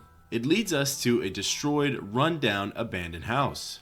We enter inside and ascend up some steps. Here we come by a man simply known as a stranger. We speak with him. Do I know you? We ask him who he is. I am the stranger. That is all you need to know. That, and I am no one to be trifled with. We ask him about his opinion on the Gray Fox. Everyone wants to know about the Gray Fox. Gray Fox this, Gray Fox that. He's just a man, not a Daedric lord. I've heard it all. They say he's immortal because he's led the Thieves Guild for over 300 years. No one ever sees his face, because he always wears that gray cowl. Oh, and speaking of the gray cowl, did you know he stole it from Nocturnal herself? You'd think he was Saint Nerevar, the way they talk about him. We try to ask him about the Thieves Guild. I don't have time to gossip about the guild right now. Finally, we ask him about forging this letter. Yes, it can be done. I can change it to give Lex the highest recommendation. I'll need a full day to properly forge this letter. Return then. And of course, I will expect payment in full at that time. We exit the conversation and force a full 24-hour wait. After the wait's up, we speak again with the stranger. You're bothering me. We ask about the letter. Do you have my fee? We hand over 500 gold. Here is the new list of candidates. Hieronymus Lex has a glowing recommendation. With that, we exit the conversation, leave the house, and fast travel over to the Imperial City. Here, we're in the prison district and we break into the Imperial Legion offices. We make our way into a familiar room. Checking the desk, we still see that the finger of Adamus Philida is in there. Here, we look on top of the desk for the Imperial Legion seal. We interact with it and can now successfully pass it on for an authentic list. We leave the offices and fast travel back to Castle Anvil. Here, we enter the court and decide to speak with Darahil before the Countess. I'm Darahil, steward of Castle Anvil. We do things differently in Anvil, and the difference shows in the comfort and trust of its people. We ask her about the new guard captain. You what? But I didn't. I mean, of course. I'll take that letter now. I'll personally make sure that Lady Umbranox gets it. We decide to hand the letter over to her. Smart move. I hold the power in this castle, don't forget it. Here is a small token of my esteem. Yes, my cousin is in line to take up the position. He is eminently qualified. Darahil gave us 20 gold because we handed the list over to her. Attempting to speak with the Countess about the new guard captain goes like this now. I am Milona Umbranox, Countess of Anvil. I hope you enjoy your visit. I trust you will give us no cause to regret our hospitality to strangers. We ask about the new guard captain. This matter will have to wait. I hold court in the Great Hall in the morning. Even waiting until the next morning and discussing it with the Countess, she says the same thing. By choosing this pathway of handing the orders over to Darahil, we have to now go back into her quarters and steal it from her desk yet again. This adds an extra task onto the quest, and it's really for only 20 extra gold. I'll let you be the judge of whether or not your time is worth that. With the list back in our inventory, we return to the Countess and hand it over. You have the Imperial Watch recommendation for my new guard captain. Normally, these missives are handled by my steward, Darahil. Let me see that. Hieronymus Lex looks like the best choice. I was about to give the position to Darahil's cousin. I have the orders right there. I'll fill in his name, and you can deliver it to Captain Lex. Thank you, courier. My steward will tip you. Exiting the conversation, we speak with Darahil. She wants me to tip you? You add insult to injury. You cost my cousin a chance at that job. Take your money and get out of my sight. As we're about to leave, we actually see the stranger sitting in the courtroom. He doesn't offer any unique dialogue though, so we get on with our business. Our next task is to fast travel over to the Imperial City and notify Hieronymus Lex that he's being transferred to Anvil. We find him in the waterfront and speak with him. Trouble? We tell him about the new guard captain. I've been reassigned. This is outrageous. The Gray Fox had a hand in this. I know it. I am bound by duty and honor to obey this order. After all these years, he has finally won. Maybe fate will be kind and deliver him to me in Anvil. We can now fast travel back to Breville and speak with Scriva about our job's completion. The esteemed cat burglar honors me. We tell her about Lex's reassignment. Well done, Hunter. Hieronymus Lex will no longer be a thorn in the paw of the Thieves Guild. The Grey Fox shows his gratitude. You are being promoted to Shadowfoot and may now use Orin of Castle Anvil as your fence. We ask about further special jobs. I have no more jobs for a thief of your skill. You have no need of the Doyen to provide you work. However, there are rumors that the Grey Fox himself may call on you soon. Wait for contact from him. Keep the guild fences busy. We leave the conversation and receive a notification for independent thievery. Because we fenced over 600 gold worth of goods, we're now to wait for a messenger from the Grey Fox who will give us our next task. And with that, thus concludes the quest, taking care of Lex.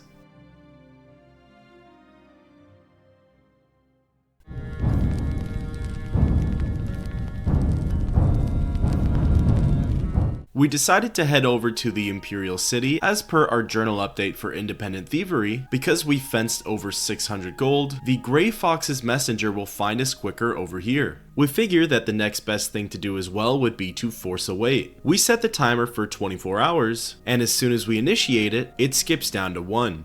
I have a message for you from the Grey Fox. Metherdel appears in front of us. We ask what the message is. The Grey Fox has a task for you. Meet him at Helvius Cecia's house in Bruma. It's a brief but very straightforward message. We pop open our map and fast travel to the northernmost city. Arriving, we run to the southern part of town where Cecia's house is located. We see Helvius standing outside of his home. We speak with him. He's inside, downstairs. Don't keep him waiting. Cecia doesn't offer us much, but we do as we're told and head inside. We descend down the stairs to Cecia's private quarters. Here, sitting on a chair just around the corner, is the Grey Fox himself. He's clad in leather armor and dons the infamous grey cowl. We approach and speak with him. I see you got my message. We say it's an honor to finally meet him. I have need of your special gifts. There is an item hidden away in a remote monastery. I need you to go get it for me. The monastery is extensive and well guarded, so you should make sure to be well prepared. Should you succeed, I will pay you well for your services. We say that we'd be honored to help. Capital! The monastery is called the Temple of the Ancestor Moths. It is where retired blind moth priests go to wait out the rest of their days. I will mark the location on your map. Look for it in the far northeast of Cyrodiil, beyond Cheydinhall. I need you to acquire Sevilla's Stone. It is a large crystal with special properties that I need to gain advantage. Remember, do not shed innocent blood. However, there is no blood price for slaying the stone's guardians, human or inhuman. When I receive word that Sevilla's Stone is missing, I will be here, waiting for you. Before leaving, we ask him about himself. I don't answer questions about myself, particularly when they come from a Shadowfoot. Well, we got shot down, but it was certainly worth a try. We leave Helvius Cecia's house and open up our map. We scroll to the east and look north of Cheydinhall to find the Temple of the Ancestor Moth marked on our map. Our closest known location is Azura's Shrine, so that's where we fast travel to. Arriving, we run a short distance northeast. On our way, we encounter a brown bear which we kill with Goldbrand. Distraction aside, we continue to run along the path until we reach the Temple of the Ancestor Moth. Arriving, it appears to be a small settlement hidden in the valleys of the Gerald Mountains. We get a quest update that because we're not 100% sure where to go, we should see if anybody around is willing to help us. We see 3 settlements. a hut that looks like a living quarters, a chapel, as well as a sort of mausoleum in the back. We approach the monks' quarters and see that it's secured with a hard lock. However, by breaking in, it's not considered a crime. We enter and see 3 monks sleeping in beds. They're wearing white robes and appear to be somewhat peaceful. Getting the foresight that we're going to have to do some persuading, we equip every piece of armor and jewelry that's going to help us out. We pick a random monk, Brother Hyar, and wake him up. What can this peaceful monk do for you, stranger? We ask him about the blind monks. I don't understand what you mean. We can see just fine. Seeing that he's playing coy with us, we ask about Sevilla's stone. I have no idea what you're talking about. Understanding that we have to grease him up a little bit, we toss a few septims his way and cast Beguiling Touch. We then try again. We serve the retired moth priests from the Imperial City. The work they do leads to progressive blindness.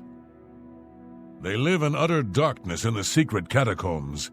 Of course, it doesn't affect them because they're blind. We exit the conversation with Brother Hyar and try our luck with Brother Holger. What can this peaceful monk do for you, stranger? We ask him about Sevilla's stone. I really shouldn't be telling you this, but I know you are trustworthy. The blind monks in the catacombs guard the stone. It's said to have magical powers. Don't tell Heridi I said anything. I could be banished for telling you. We ask him where the catacombs are. I can't reveal that. It would be far too dangerous. I don't know you that well. We cast Beguiling Touch on Brother Holger and try again. Okay, I'll show you, but only because you are my dear friend. Follow me. Please be discreet and don't bother the other monks.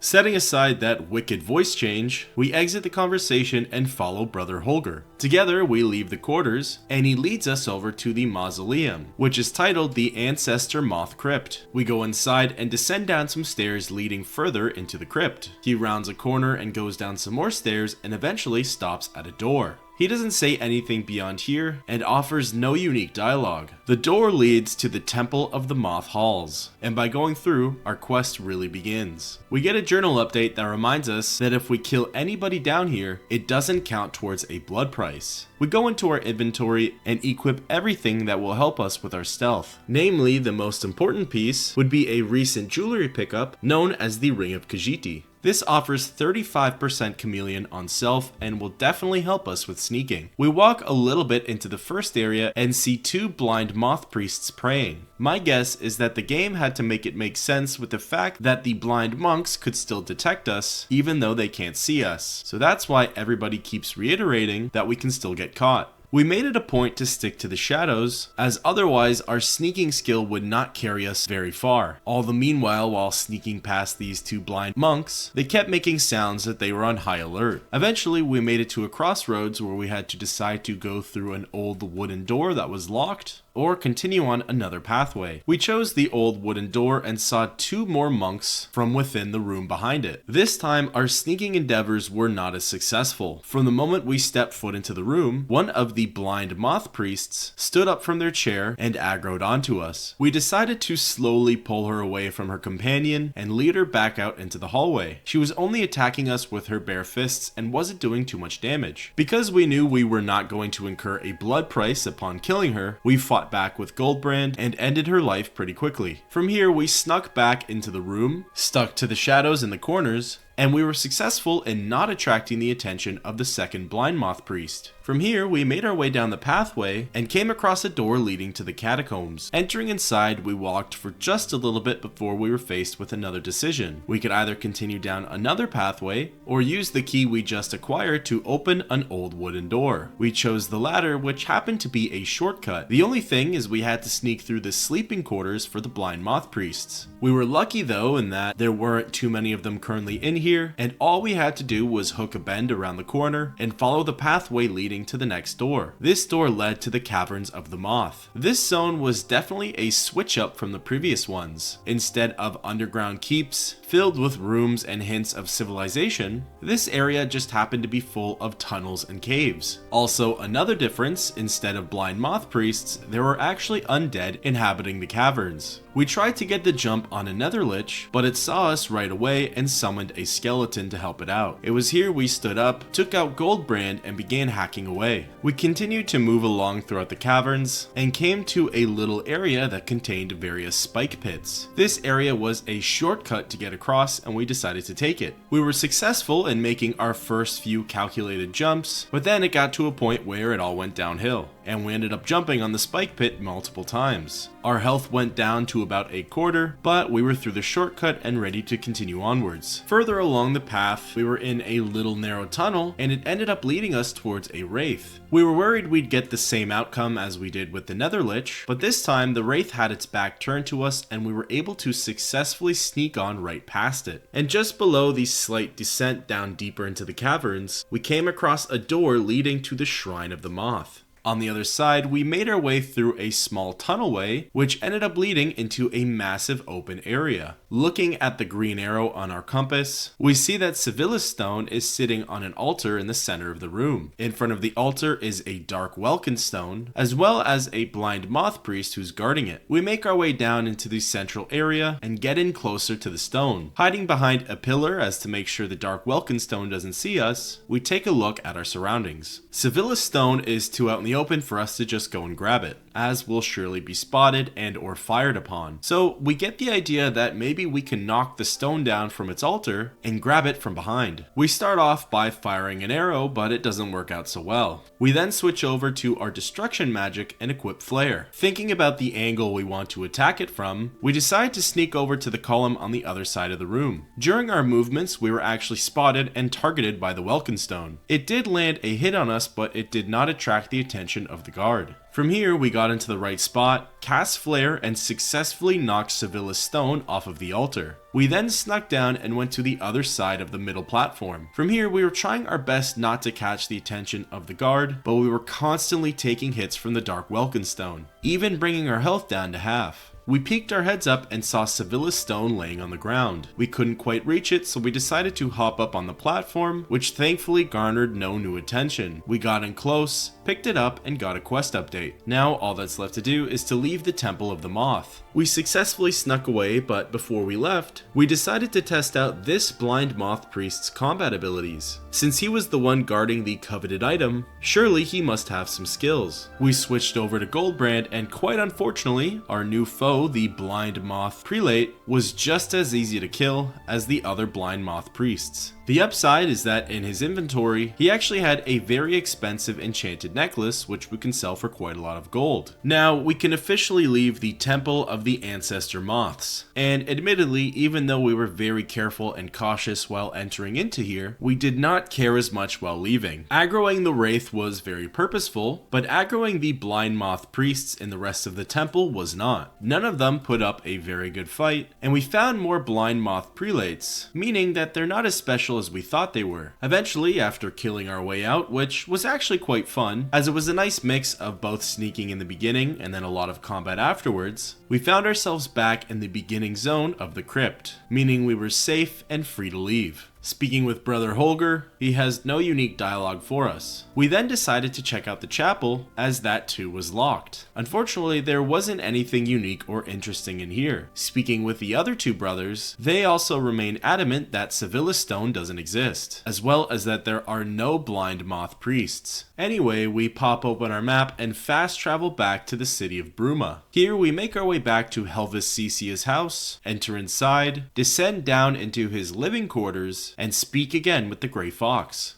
I hear the monks were most hospitable.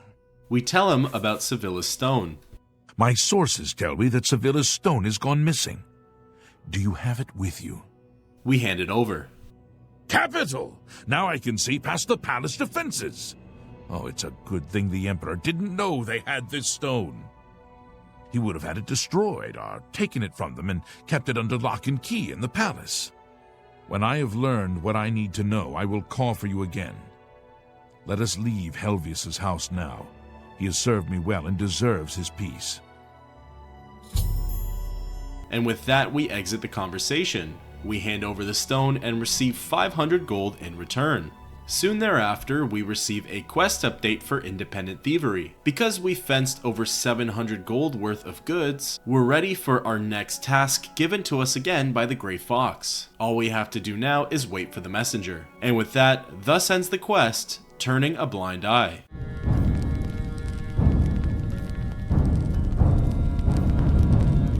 We figure it best to return back to the Imperial City, as our quest notification did say that would fast track the process for the messenger. So we traveled back to the capital and forced a 24-hour wait. About halfway through it, the timer skipped down to 1, and we were face to face with an old friend. It's good to see you again.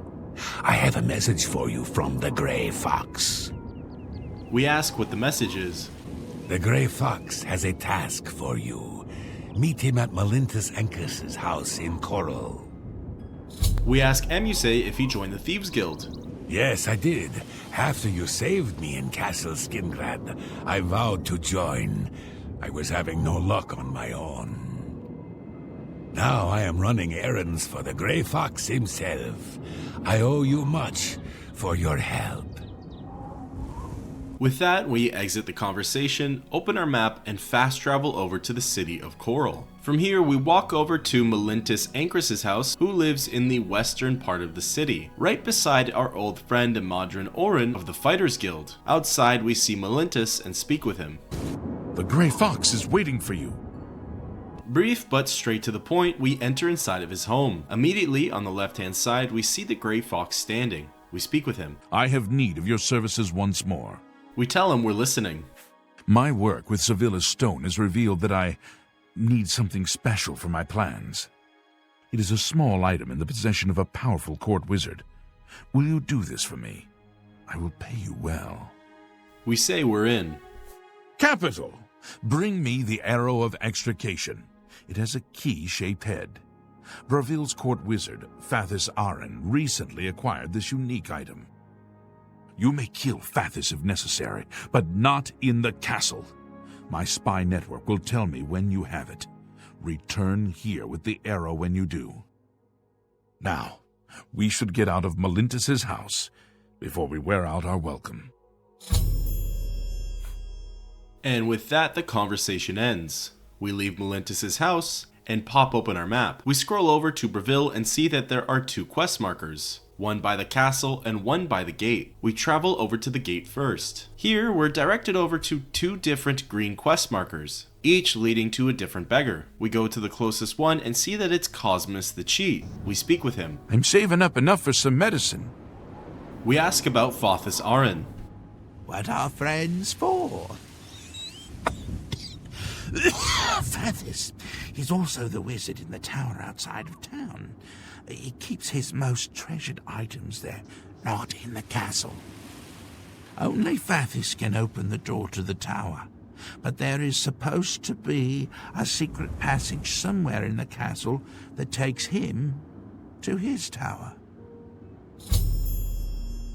We exit the conversation. That was actually a very helpful hint, but we see that we have a quest marker pointing us towards the castle anyways, which is likely for the secret passage. We fast travel over and make our way inside. Here we walk into the Great Hall and make our way up the stairs. Our quest marker is pointing us into the Lord's Manor North Wing, so we equip everything that will help us with our stealth, pick the lock, and go through the door. Here we sneak around the corner and hook the first left. By picking this lock, we get a quest update that we've entered inside of Fathis Aren's room in the castle. We take a look around but don't see much. We figure we probably wouldn't find the arrow in here, as Cosmus did tell us that he keeps all of his magical relics inside of his tower. As for the supposed secret entrance, we found it right away by spotting a carved out section of the wall that had movable pillars that we've seen before. By activating them, it lowered a false wall which leads to a door. Before going through said door, we decided to look inside of Fathis' chests. Both were locked by average locks and contained fairly mundane loot, but by looking through them we actually received a quest update that verified that the Arrow of Extrication was nowhere to be found. So now we decided to go through the secret passageway and pick the lock leading to the Braville Wizard's Grotto. We barely made our way through any of the tunnels before spotting our first humanoid. This appeared to be a Dremora Kinmarcher, which was quite interesting. There's definitely no blood price on its head, and to be honest we had a tough time sneaking past past it, so we faced it in one-on-one combat, defeated it, and moved along. The tunnels were very confusing. Most of them were half flooded, there were a lot of mud crabs as well as slaughterfish, and we could hear other people as well as Daedra down here. Before finding the correct way, we decided to pay a visit to a little in-game Easter egg. We made our way down one of the big chasms in the grotto and found a small hole. Down here, we came face to face with the giant slaughterfish. We decided to see if we could best it in combat, which we did, but it gave us a run for our money. We had to pop a few health potions, and it definitely took us a lot longer than we thought it would. It had pretty good health, and it hit pretty hard. Looting it, we found a repair hammer, which actually helped us greatly, as we didn't have any on us. Continuing with the task at hand, we thought we were going the right way, which we technically were, but we needed a key which we didn't have. Thinking that one of the conjurers located down here with us had it on them, we decided to try our hand at pickpocketing them. The pickpocketing did not work, and the conjurer did not have the key on them, so we had to resort to violence yet again. Finally, we found the right way to go, which was actually near the area of the giant slaughterfish we were originally in. Here, we were aggroed onto by a Dremora Valkanaz, so we had to kill it. For the rest of the tunnels, we actually didn't come across anything else besides a rat. These tunnels led us to the Breville Wizard's lair, which was secured by a hard lock. We picked it and gained entrance inside. Here, we came across more conjurers, which showed us we were going to have more trouble than just Fothis Arin when it came to securing the Arrow of Extrication. We eventually came to a part where there were two conjurers in the room we needed to gain entrance to. Every time we got close enough to the gate, one of them would spot us. We were really set on trying to sneak past all of our enemies, as part of the charm of the Thieves Guild is to use stealth and not kill everything in sight. Eventually, we caught a really good break. Both of the conjurers had their backs turned to the gate, and we were able to sneak into a dark corner. From here, all we had to do was wait for the second conjurer to turn his back, and we were able to successfully sneak past him and make our way over to the stairs, which led to the next area. This door brought us into Fothis Arin's tower, which was where we needed to be, and this area might have been the most difficult to sneak through. We were dealing with at least half a dozen different variety of Daedra. We went over to the most obvious door and saw that in order to gain access to it, we needed a key. So therefore, our next thought was to climb the tower itself. There were at least 3 different levels to the tower that we needed to climb, and each level had multiple Daedra patrolling it. Eventually, we made it to the 3rd level and saw what looked like to be Fothis Arin in one of the side rooms. We thought to ourselves, that is more than likely where we had to be. We put in a lot of work to get to this level, only to be spotted at the last second. So in a hot-headed way, we decided to bull rush into Fothis's room. We made our way into the corner and saw his chest.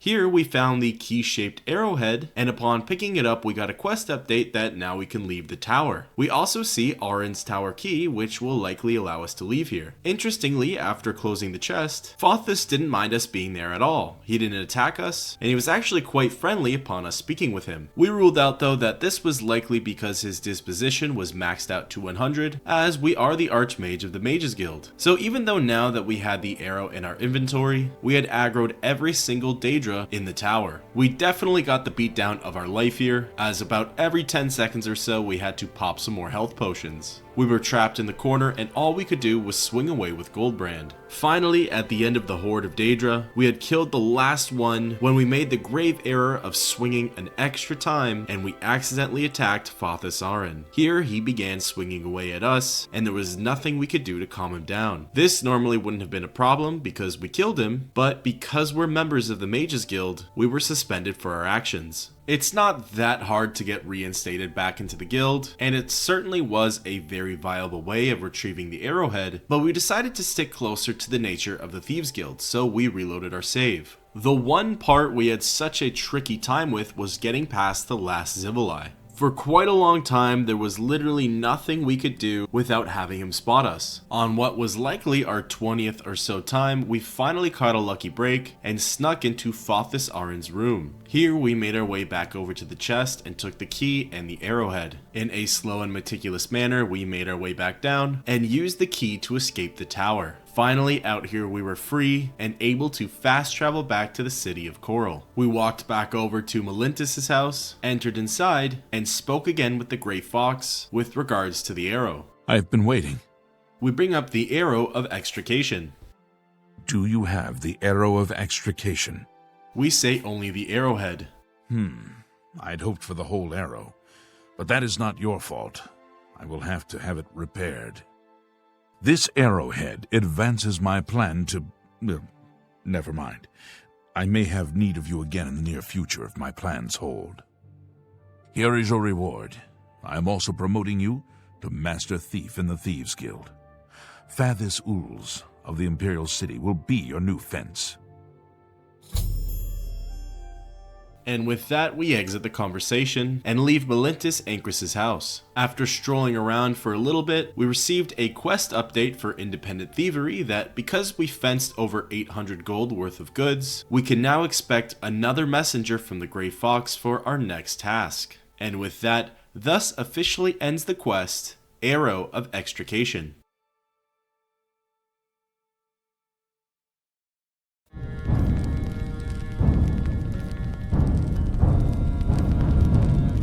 We pop open our map and fast travel over to the Imperial City Market District, as it's here we'll be contacted by the messenger a whole lot sooner. We force a wait and set the timer to 24 hours. When we initiate it, the timer skips down to 1 hour right away. I have another message from the Grey Fox. You must be very important. We ask Amuse what the message is. The Grey Fox requests a meeting. Please travel to Ganradel's house in Shaidenhall. With that, we exit the conversation, pop open our map, and fast travel to the east gate of Shaidenhall. From here, we run a short distance, go just past the Dark Brotherhood Sanctuary, and then we find Ganradel's house. We see her outside and speak with her. I wouldn't keep him waiting if I were you. A short and brief interaction, we head on inside of the home. Here we see the Grey Fox sitting in a chair, just across from a fireplace as well as a bench. We take a seat and speak with the Guildmaster. Come. We have much to discuss. We say we're eager to hear his plan. Further use of Sevilla's stone has revealed that I need another special item to move forward with my plans.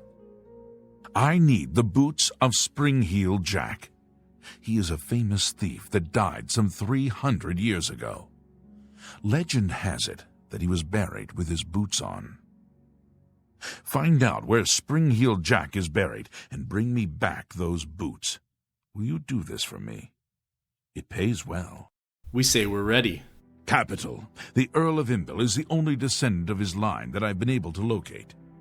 His name is Jacben, and he lives somewhere in the Imperial City. There might be a clue in the Earl's house. With that, we exit the conversation, leave Ganradel's house, and fast travel over to the Imperial City. Arriving in the Elven Gardens district, we find a beggar, Frolav the Faker, and speak with him. Me children will thank you for your help. We ask about Jacben. I can help. The Earl of Imbil has a home in the Talos Plaza, on the inner wall. Oh, he's an odd one. Keeps to himself mostly. Only goes out after dark. A real night owl.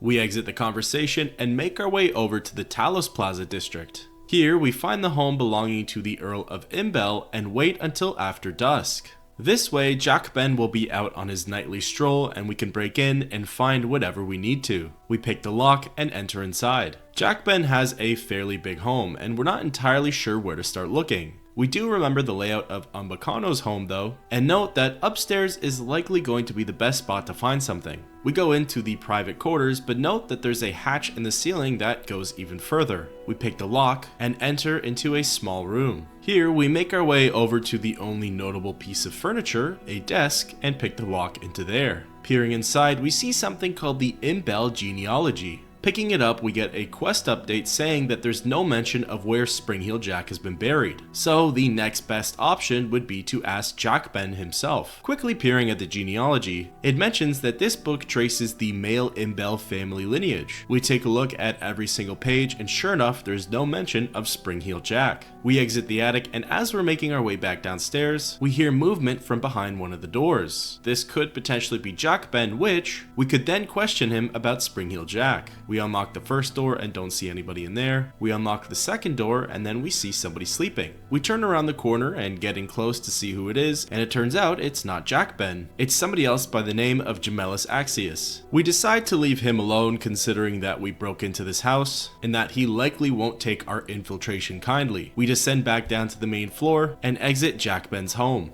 It's here we force a wait until daytime, as we know that the Earl of Imbel is home during the daylight. Where this gets a little tricky, however, is that we see that by the icon on the door, going inside of Jack Ben's home is still considered breaking and entering. So we know that this interaction isn't going to go the best. We wander around the main floor and don't see any signs of life, so we go back upstairs to Jack Ben's private quarters. It's here we go back to the main room and see the Earl of Imbel cowering for his life. What do you want? I'll do anything you ask. We ask him about Springheel Jack's tomb.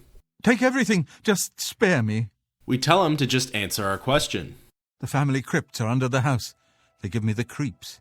I have the key. Take it. Just don't hurt me. Jack Ben stands up and we notice something peculiar about him. His eyes are red, indicating that he's actually a vampire. This makes things a whole lot more interesting. Usually vampires are bold and brazen and not quite as cowardly, so something seems off here. We turn around and run into Gemellus Axius. Please, don't harm me.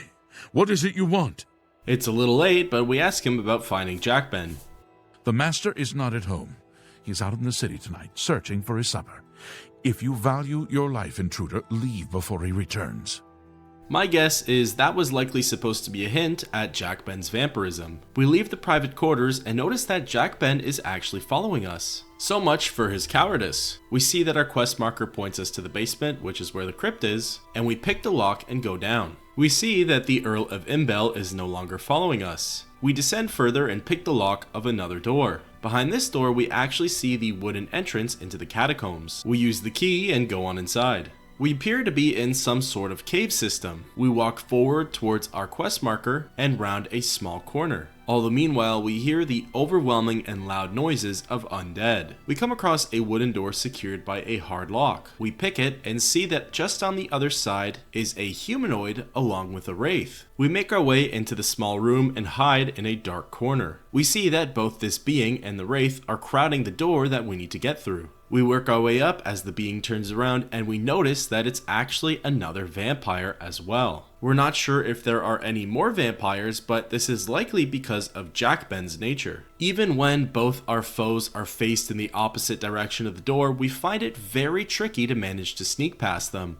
And when we made our attempt, we were actually spotted by the wraith, but at this point we didn't really care. We just picked a lock for the door and ran inside over to the coffin of Springheel Jack. Peering inside, we get a quest notification that the boots aren't in here, but there is a diary, so maybe the diary can tell us where the boots are. It looks like our attempt at sneaking is up, so we pull out Goldbrand and begin hacking away at our enemies. First, we kill off the vampire matriarch and then we banish the wraith back to the void. We see that another enemy is ready to join the fight, so we engage with him in combat, and it turns out this enemy is actually Jack Ben, Earl of Imbel. We knew that there was something fishy going on with him, and that whether he all of a sudden had a brave change of heart or it was all a setup is unknown. We successfully slay Jack Ben in combat, while unfortunately contracting porphyric hemophilia. We take a look inside of his inventory and notice that he's actually wearing the boots of Springheel Jack. Picking them up, we receive a quest notification that we can return back to Shadenhall and present them to the Grey Fox.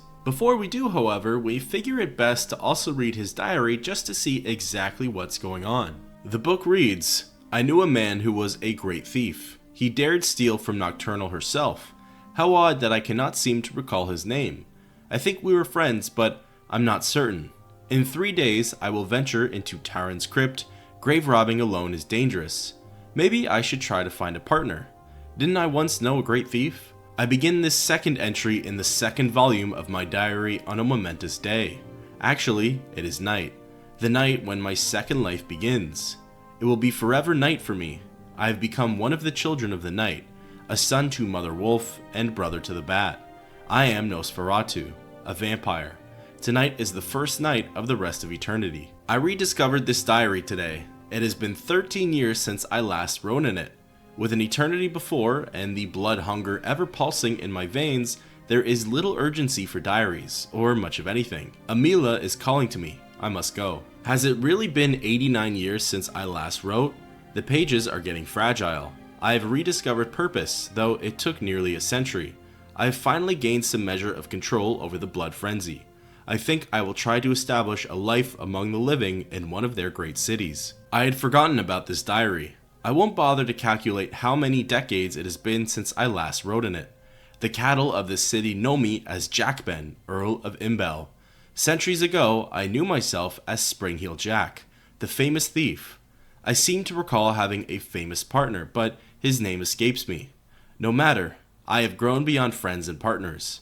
I rule the night here in the city. Well, there's definitely a lot of interesting lore here. For starters, Jack Ben, Earl of Imbel, is actually Springheel Jack, and it would seem that Springheel Jack contracted porphyric hemophilia in Terran's crypt, wherever that may be. He was definitely putting on some kind of coward's act because the way he talks about himself in the diary, he definitely seems to have a lot of confidence in his vampiric abilities. The diary also mentions that Jack Ben knew of a great thief, but he can't quite remember who that is. And whoever this great thief was, they stole from Nocturnal herself. We're not totally sure what to make of that, but anyways, we leave the basement and ascend back up to the main floor. We pass by Gemellis on the way out, pop open our map, and fast travel back to the city of Shadenhall. Whilst here, we pop a potion of cure disease in order to get rid of our porphyric hemophilia. From then on, we travel back to Gonradel's house, enter inside, and speak again with the Grey Fox. I assume you found Springheel Jack's tomb. We bring up the boots of Springheel Jack. Do you have the boots? We hand them over. Capital. This may be the last piece of the puzzle. I need to spend more time with Sevilla's stone first. I am truly indebted to you. If all goes well, I may call upon you for one last task. The danger will be great, but the reward will be greater. For now, here is your reward. Let us leave Gondredel's house and go our separate ways. We have overstayed our welcome. With that, the conversation ends and we leave Gonradel's house. Stepping outside, we receive a quest notification for independent thievery that we've earned enough gold through fencing items, and that the Grey Fox will be contacting us again soon. With that, thus ends the quest, Boots of Springheel Jack.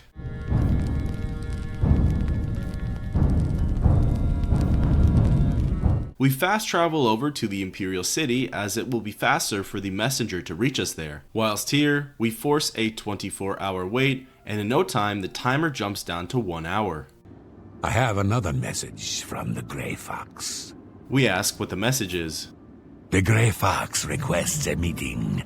Please travel to Athralo's house in the Imperial City Elven Gardens.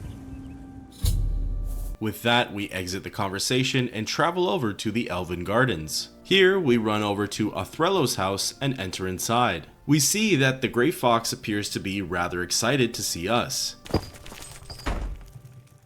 We take a seat next to him and speak with him. Are you ready for one last great heist? We ask what he means by the last heist. This is the big one. This is the heist that will be written about and talked about for decades to come. We are going to steal one of the Elder Scrolls from the Imperial Palace. Are you ready for this challenge? We ask how much the buyer's paying. There is no buyer. This is for glory, not for money. Our names will become legend. I also have a personal need for this particular scroll. As for your compensation, I ask you to trust me. If my plan works, you will get a reward worth far more than mere money. Will you do it? We love the idea. We ask when we start. Capital! I have worked for 11 years planning this heist. Sevilla's stone provided the last bit of information I needed. We ask what the plan is. The Elder Scrolls are kept in the Imperial Palace, behind a door that cannot be breached. Sevilla's stone has revealed a path around this door. You will have to travel the old way. Once used as an escape route for Imperial Emperors, it has been forgotten for centuries. To unseal the entrance, you must sneak into the basement of the palace and activate the Glass of Time. Whatever that is. We ask where the actual entrance is. In the Imperial sewers. Here is the key for the gate to that section of the sewers. I picked the pocket of Okato himself to get it. We ask about this old way. My scrying with Sevilla's stone has provided clues, but not the details. I know the tools you will need there, but not the obstacles themselves. The boots of Spring-Heel Jack will allow you to leap to an unreachable place. They will also protect you from a long fall. The arrow of extrication is the only way to unlock the final door. Take them both. We ask if that's all he knows. Once you're inside the palace itself, you need to find the reading room. The blind priests will deliver a scroll to you there. We ask how he managed this.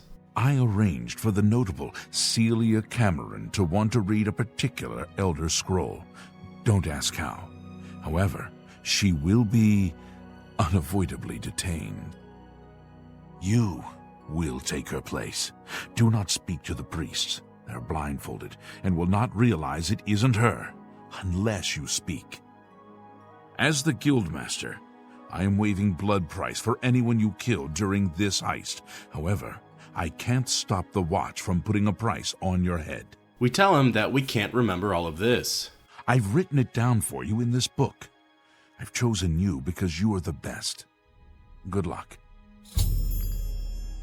And with that, our conversation ends. We take a look inside of our inventory and we see that we were given the plan for the big heist. It details every step of the way in order. We also see that we were given the boots of Spring-Heel Jack, which fortify acrobatics for 50 points on self, as well as the arrow of extrication, which is in our weapons slot, meaning that we're going to have to fire it off. We leave Othrello's house and begin our big heist right away. We take a look at the map and see that it brings us to the Imperial City Palace. We fast travel over and head directly inside to the Elder Council chambers. From here, we turn left and make our way all the way down to the next door. This door is titled the Palace Basement and is secured by a very hard lock. By getting in, it's also considered trespassing. We get through and see that there's a guard patrolling around. We make sure to stay out of his sight and hook our first right that we see. We make our way across to the green arrow and see that there's a whole bunch of oversized items. Our arrow points us to an oversized hourglass, which happens to be the Glass of Time. We interact with it and get a quest update. The old way should be accessible now, so we leave the basement and ultimately exit the palace. Our map shows us that we need to go to the Arbitorium. Arriving, we follow our quest marker and see that there's a small grate to the southeast sewer tunnel. We enter inside of it. For the most part, this tunnel was pretty straightforward. We came across a few nuisance animals like rats and mud crabs. And rather shortly into our trek down here, we came across the door to our next zone, titled Beneath the Bloodworks. Immediately, we notice hanging rotting corpses and skulls on spikes, which indicates to us that there's greater danger down here than just nuisance animals. We come across a wolf and decide just to kill it, as it would make our lives a lot easier than to sneak around it. We continue to move along the tunnels and take a look at our map, as this stretch is a little more confusing than the last. We decide to hop down from an overpass and notice a nether lich in the distance. We try to avoid a fight, so we go the opposite direction. However, it's here that we spot a person down below. They are clearly no friend to us, so we try our best to sneak past them on another overpass. We successfully do it and avoid confrontation. However, it wasn't where we were supposed to go, so we see that our only option is to drop down and try to sneak past whatever this thing is. Once it's far away and its back is turned, we hop down and stick to the shadows. We're nice and secure in our corner, however, it turns out that this enemy is actually a vampire. It strolls up right in front of us, but we're lucky in that it doesn't see us. Eventually, we become fortunate and the vampire strolls away in the opposite direction. It's here we take our chance and successfully move along to the next tunnel. The next area just contained a mud crab, which we took advantage of and killed. In order to get to the next zone, we have to raise a sewer gate. Thinking we could get off easy, we went to the nearest wheel and spun it. However, it didn't lift the gate that we needed it to lift. This is when we came to grips with the idea that we were going to have to go into the next room that contained another vampire and spin that wheel. We did get a lucky break though, that this vampire was facing in the opposite direction and the room was rather dark. We successfully turned the wheel and saw that the sewer gate we needed to rise was lifted up. This next little area contained a dread zombie as well as a mud crab, and again we didn't feel like doing much fighting here, so we were able to sneak in the dark areas and successfully evade them. Just around the corner, we came across a gate that could only be unlocked using the Imperial Sewer Key. And then it was here we stumbled across a manhole cover to the palace sewers. Successfully getting through, we were one step closer to stealing the Elder Scroll. We did find the beginning of this next portion a little tricky. We had to cross over a little bridge leading to the next area, however down below there was another vampire. He always managed to spot us as we were crossing. At one point we attempted to fight back, however we just didn't have the arrows and the ranged attack for it. So eventually, after reloading the save a whole bunch, we decided to just ignore the vampire and cross over the bridge. Dropping down from an elevated platform, we go in the direction that we think we're being led to, and it's here we see another vampire, and now getting around this one wasn't really an option, so we killed it in combat only to discover that that's not the way we had to go. Plus, we contracted porphyric hemophilia once again. We moved along and came to several rooms, which contained a lot of water from the sewage runoffs. Those were fairly easy to navigate through, and then eventually we found ourselves at the entrance of the Old Way. The Old Way looks very similar to the underground passageways and tunnels that we used to escape from the Imperial prison. The Old Way is completely filled with traps such as pressure plates, as well as various undead. We mostly try to sneak and stick to the shadows, and then eventually come across another door leading to the rest of the Old Way.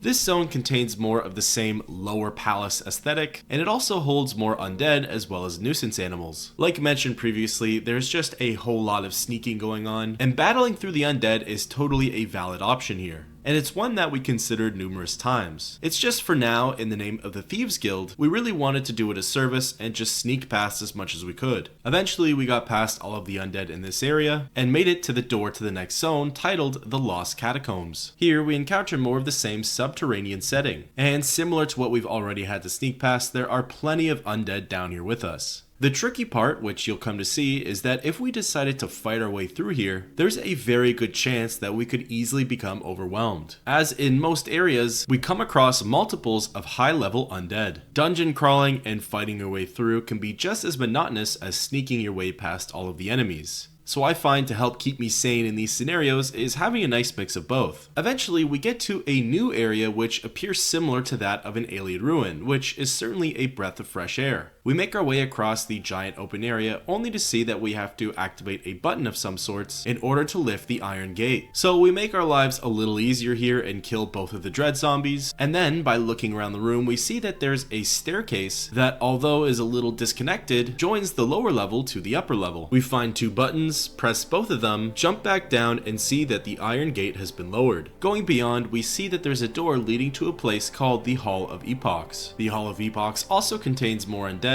which at first we do take care to sneak past, but our patience is slowly wearing thin. We go through a small tunnel and end up in a grand zone. Here we see unique statues on an upper level that we could tell will certainly serve some sort of significance. We ascend up the level and get in close, and this is where we receive a quest notification. The game tells us that this is likely where we're going to need to use the arrow of extrication. However, we just need to access the right spot, and from there we need to fire it off. Across the way we can make out where the game probably wants us to go. We see two red glowing Welkin stones, and in the middle an altar of some sorts. We make our way around to the platform, and as we get in close to these obscure looking walls, we get a quest notification that these walls can likely be moved. However, we do hear a lot of undead from within them. So instead, we decide to just cheese the jump by standing around the corner from the altar and attempting to hook our leap onto the middle platform. This is probably something that's achievable, however, we were having a lot of trouble successfully making the jump. So instead, we followed the clues, found a little side room, and activated a block. We got spotted by some undead, and it was at this point we decided to just take out Goldbrand and let our sword do the dirty work. By going through the rest of this little side room, we actually ended up at a door leading to the rest of the Hall of Epochs. Here, we slashed our way through some more zombies, wraiths, and liches,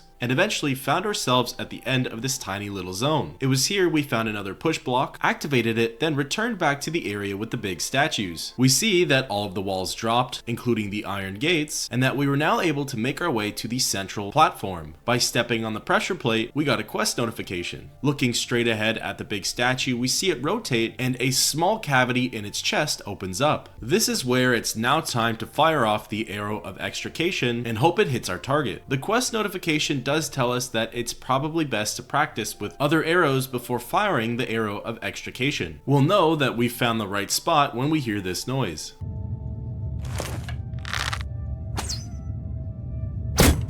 So now we equip the arrow of extrication, keep our same angle, and fire it off. As soon as it lands, we get another quest update that it's time to head into the Imperial Palace. We jump down and ascend up the stairs, and as we get in close to the entrance, something neat happens. The Ayleid Guardian statue hops off of its podium and begins attacking us. Wielding Goldbrand, this fight isn't too difficult, and the Ayleid Guardian doesn't hit too hard. We kill it and attempt to loot its body, but don't have the option. By going on the other side, we can actually aggro the other Ayleid Guardian and go through the exact same fight. Once both of them are taken care of, we can descend down the stairs, which ultimately leads us into the Imperial Guard quarters. Not that I didn't enjoy going through the old way, but I certainly appreciate sneaking through the Imperial Palace a whole lot more. We end up in a room full of sleeping Imperial guards, exit through some doors, and find ourselves in the hallways of the palace. We turn left following our quest marker, and by not encountering any guards, we quickly make it over to the Elder Scrolls library. Up here, we continue to move in a counterclockwise direction. We follow an Imperial guard who happens to be picking up crumpled pieces of paper. We're unsure where they've come from, but they're keeping him nice and occupied. Our quest marker leads us to a door that's in the center of the hallway. By picking the lock, it leads us further into the rest of the Elder Scrolls library. We once again go in a counterclockwise direction and lay eyes on a blind moth priest. This details to us that this is more than likely where we need to be. On the ground behind them, we see a switch. We're unsure what it does, but we know that it's always best to pull on them when we see them. We now travel backwards, going in a clockwise motion, and eventually come to a wooden door that's been opened, likely caused by the pulling of the switch. We're unsure how to proceed from here. We know that the priests are expecting a member of the Cameron family, but we're unsure if our presence, as of right now, is welcomed or not. We decide to just go inside and see what happens. We're met with a good sign as one of the blind moth priests bows before us, welcoming us into the Holy Library. Welcome to this holy library, Lady Cameron. And with that, we get the cue and take a seat in the reading chair. And with that, we get a quest update that, so long as we don't speak, the monks shouldn't be able to tell that we're not Celia Cameron. A blind moth priest descends down the stairs and places an elder scroll in front of us.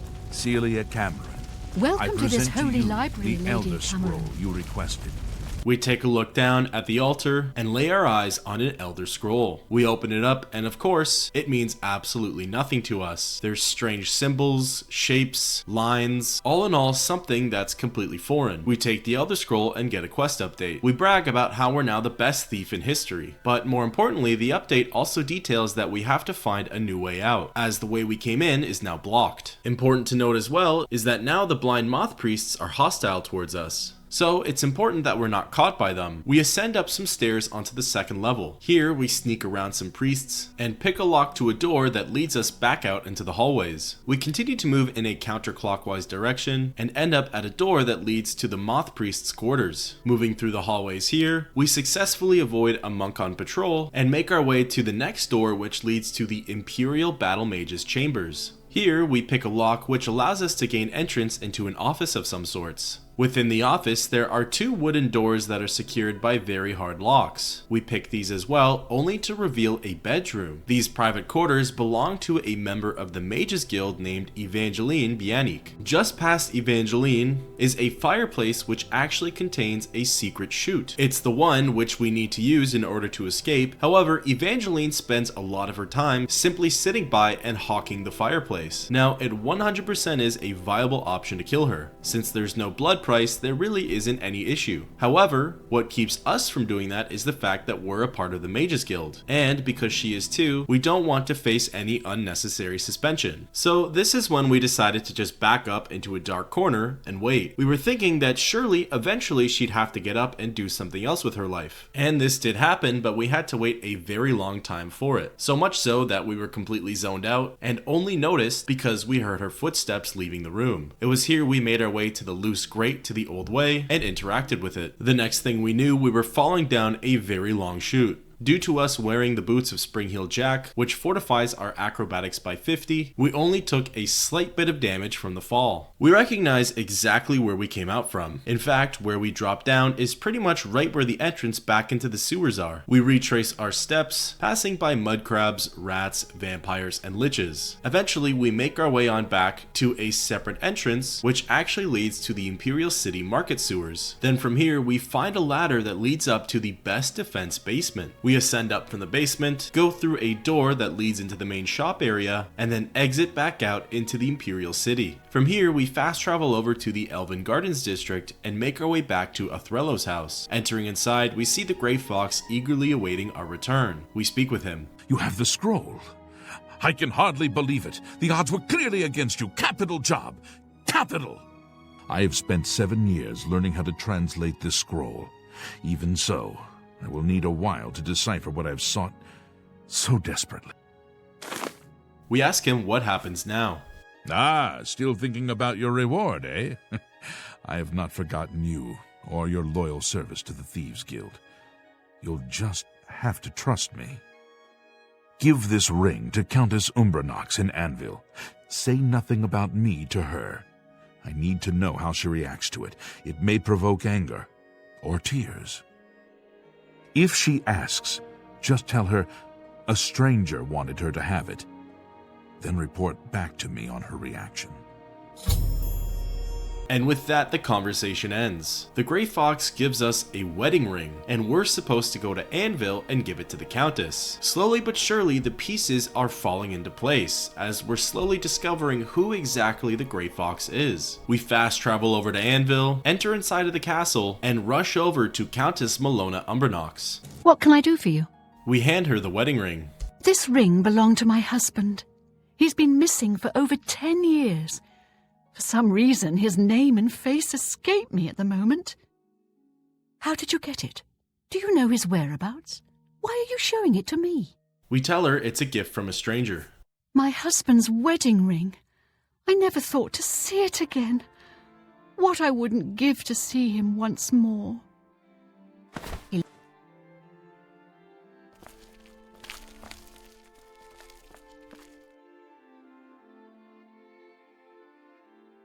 By the power of the elderscrolls, I name Emer Deriloth as the true thief of Nocturnal's Cowl. You're the Grey Fox? I've been betrayed! I am the Grey Fox, but you have not been betrayed. But... I am also your missing husband, Corvus. Corvus? Is it really you? 10 years I've waited for word from you. Why did you hide from me? 10 years ago, I inherited this cowl from the former guildmaster of the Thieves Guild. I became the new guildmaster, but I also received its curse. Whoever wears Nocturnal's cowl shall have his name stricken from history. Once I donned the cowl, no one in all of Tamriel could recognize me. With the cowl, I became the Grey Fox. Without it, I was a stranger. Even to you. You mean you were unable to return? I've stood right next to you, and you didn't even know it. I cried out to you, "Here I am! It's me, Corvus!" But you just looked at me, confused. You have broken my heart for a second time. I cannot let the infamous criminal mastermind, the Grey Fox, become the Count of Anvil. If you try to announce yourself as Corvus, I will deny you. I will deny you before the Emperor if I have to. I guessed you would say these terrible things to me. That is why I brought my friend along. From this moment forward, I renounce my life of crime forever. I'm passing the Grey Cowl of the Thieves Guild to its new guild master. The Grey Cowl is now yours. You are the new guild master of the Thieves Guild. You will find that history has been altered tonight.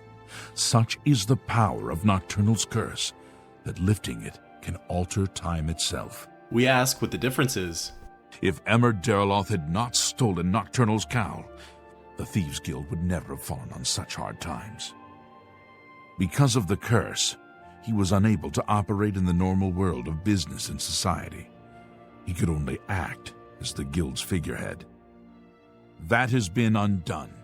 If you go to the Imperial City, you will find that the Thieves Guild has a guild hall on the site of the ruins of Deriloth. It's you.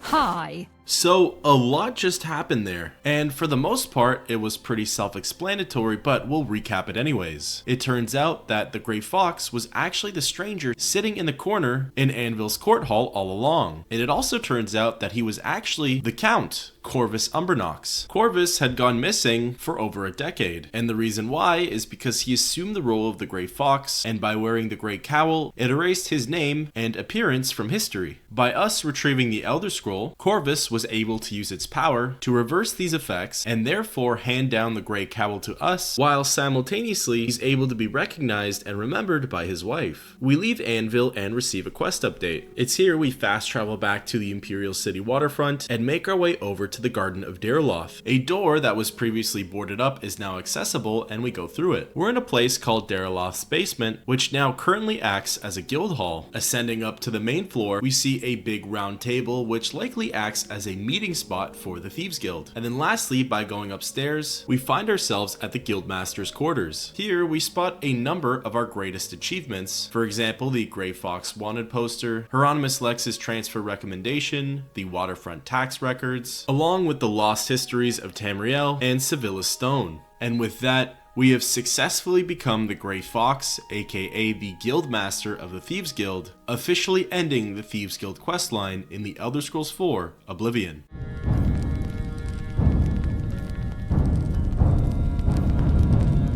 Before we get into our thoughts on this questline, let's discuss how the Grey Cowl works. For starters, it's a piece of clothing that goes on our head. It has the enchantments of Detect Life for 120 feet, Fortify Sneak for 25 points, and Feather for 200 points. However, none of these come even close to the real reason as to why this cowl is so infamous and coveted.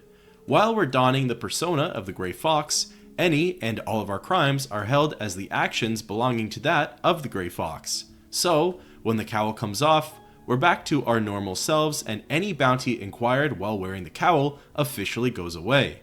So this means we can undergo the most heinous crimes in Oblivion, killing innocent civilians, theft, assault, you name it, and when we're done, we simply remove the cowl and all is forgiven and back to normal. It's the best way to commit crimes resulting in the least amount of consequences, and honestly, can be used by every single character type to gain some sort of advantage in the game. Now, let's discuss our thoughts and feelings towards the Thieves Guild questline. I really enjoyed myself whilst playing through it. I've mentioned it previously, but I had never actually fully completed the Thieves Guild storyline before, so getting to do it now with all of you has been amazing. The story itself is really great and refreshing. I really enjoyed how we got initiated into the guild, worked our way up through the ranks, worked directly for the Grey Fox, and in the end, became the Grey Fox himself. The highlights for me would be gaining access to fences, as that now makes stealing items without a purpose completely worth it. Being able to sell them off for gold really changes the whole burglary game in Oblivion. I really enjoyed the quests, the Elven Maiden, Adargi's Heirloom, Lost Histories, and Turning a Blind Eye. I took a big liking to the overarching questline that features Hieronymus Lex, getting rid of him only to have him transferred over to the city of Anvil. This was a really neat moment, as we can see that Corvus Umbernox puts on a show of not liking Lex, but knows how good of a watch captain Lex really is, and that he'll protect his wife from anything in his absence. On a separate note too, the subtle nod that Springheel Jack knew Emmer Dariloth before he took the cowl, and then couldn't remember who he was afterwards was a really nice touch. I can also really appreciate that even though there isn't any more content for the Thieves Guild after the ultimate heist is completed, instead of a weekly compensation, we receive a really neat and useful item, the Grey Cowl of Nocturnal. I also really liked how Corvus's disappearance is deep-seated lore in Oblivion that happens before we even start the game. So to get to see that story play out is fantastic. There isn't a whole lot that I dislike from the Thieves Guild. It only has 12 quests, which puts it as one of the shorter quest lines among the factions, which I would say is neither here nor there. Personally, I'm not the biggest fan of sneaking in video games. I like it here and there, but a whole faction surrounding it isn't necessarily my forte. It does get made up for, however, in that a lot of these individual quests, there's no blood prices either on certain factions of enemies or at all. To be honest, I wasn't too big on the first half of the Ultimate Heist quest. it felt like to me a fairly standard dungeon crawl that featured way too many undead and not enough unique elements. The second half was great and stealing the Elder Scroll was fantastic, but the first half dragged on in my opinion. Overall, having completed all of the factions now, I don't know where I would put the Thieves Guild's questline. Maybe it could be tied for second with the Fighters Guild being just behind the Dark Brotherhood. The Dark Brotherhood featured my favorite elements in the game, having unique dialogue options that could change our outcome for each quest, the opportunity to receive bonuses depending on how well we perform, and the ability to choose a stealthy versus direct approach. The Thieves Guild quest has some of those aspects as well, but I don't think it surpasses my experience whilst playing through the Dark Brotherhood. Again, just due to my personal playstyle, I prefer to kill things and engage in combat than to sneak around, and obviously this affects my opinion and my rankings. But the Thieves Guild storyline does outweigh that of the Fighters Guild, so maybe I'll have to put the Thieves Guild in second and the Fighters Guild in third. Thank you for coming along this journey with me, as now all that we have left to do in Oblivion quest-wise is finish up with the Daedric Shrines, go through the main quest line, and exploring the other plugins that are not featured in the Xbox Game of the Year edition of Oblivion. Until next time, keep on adventuring.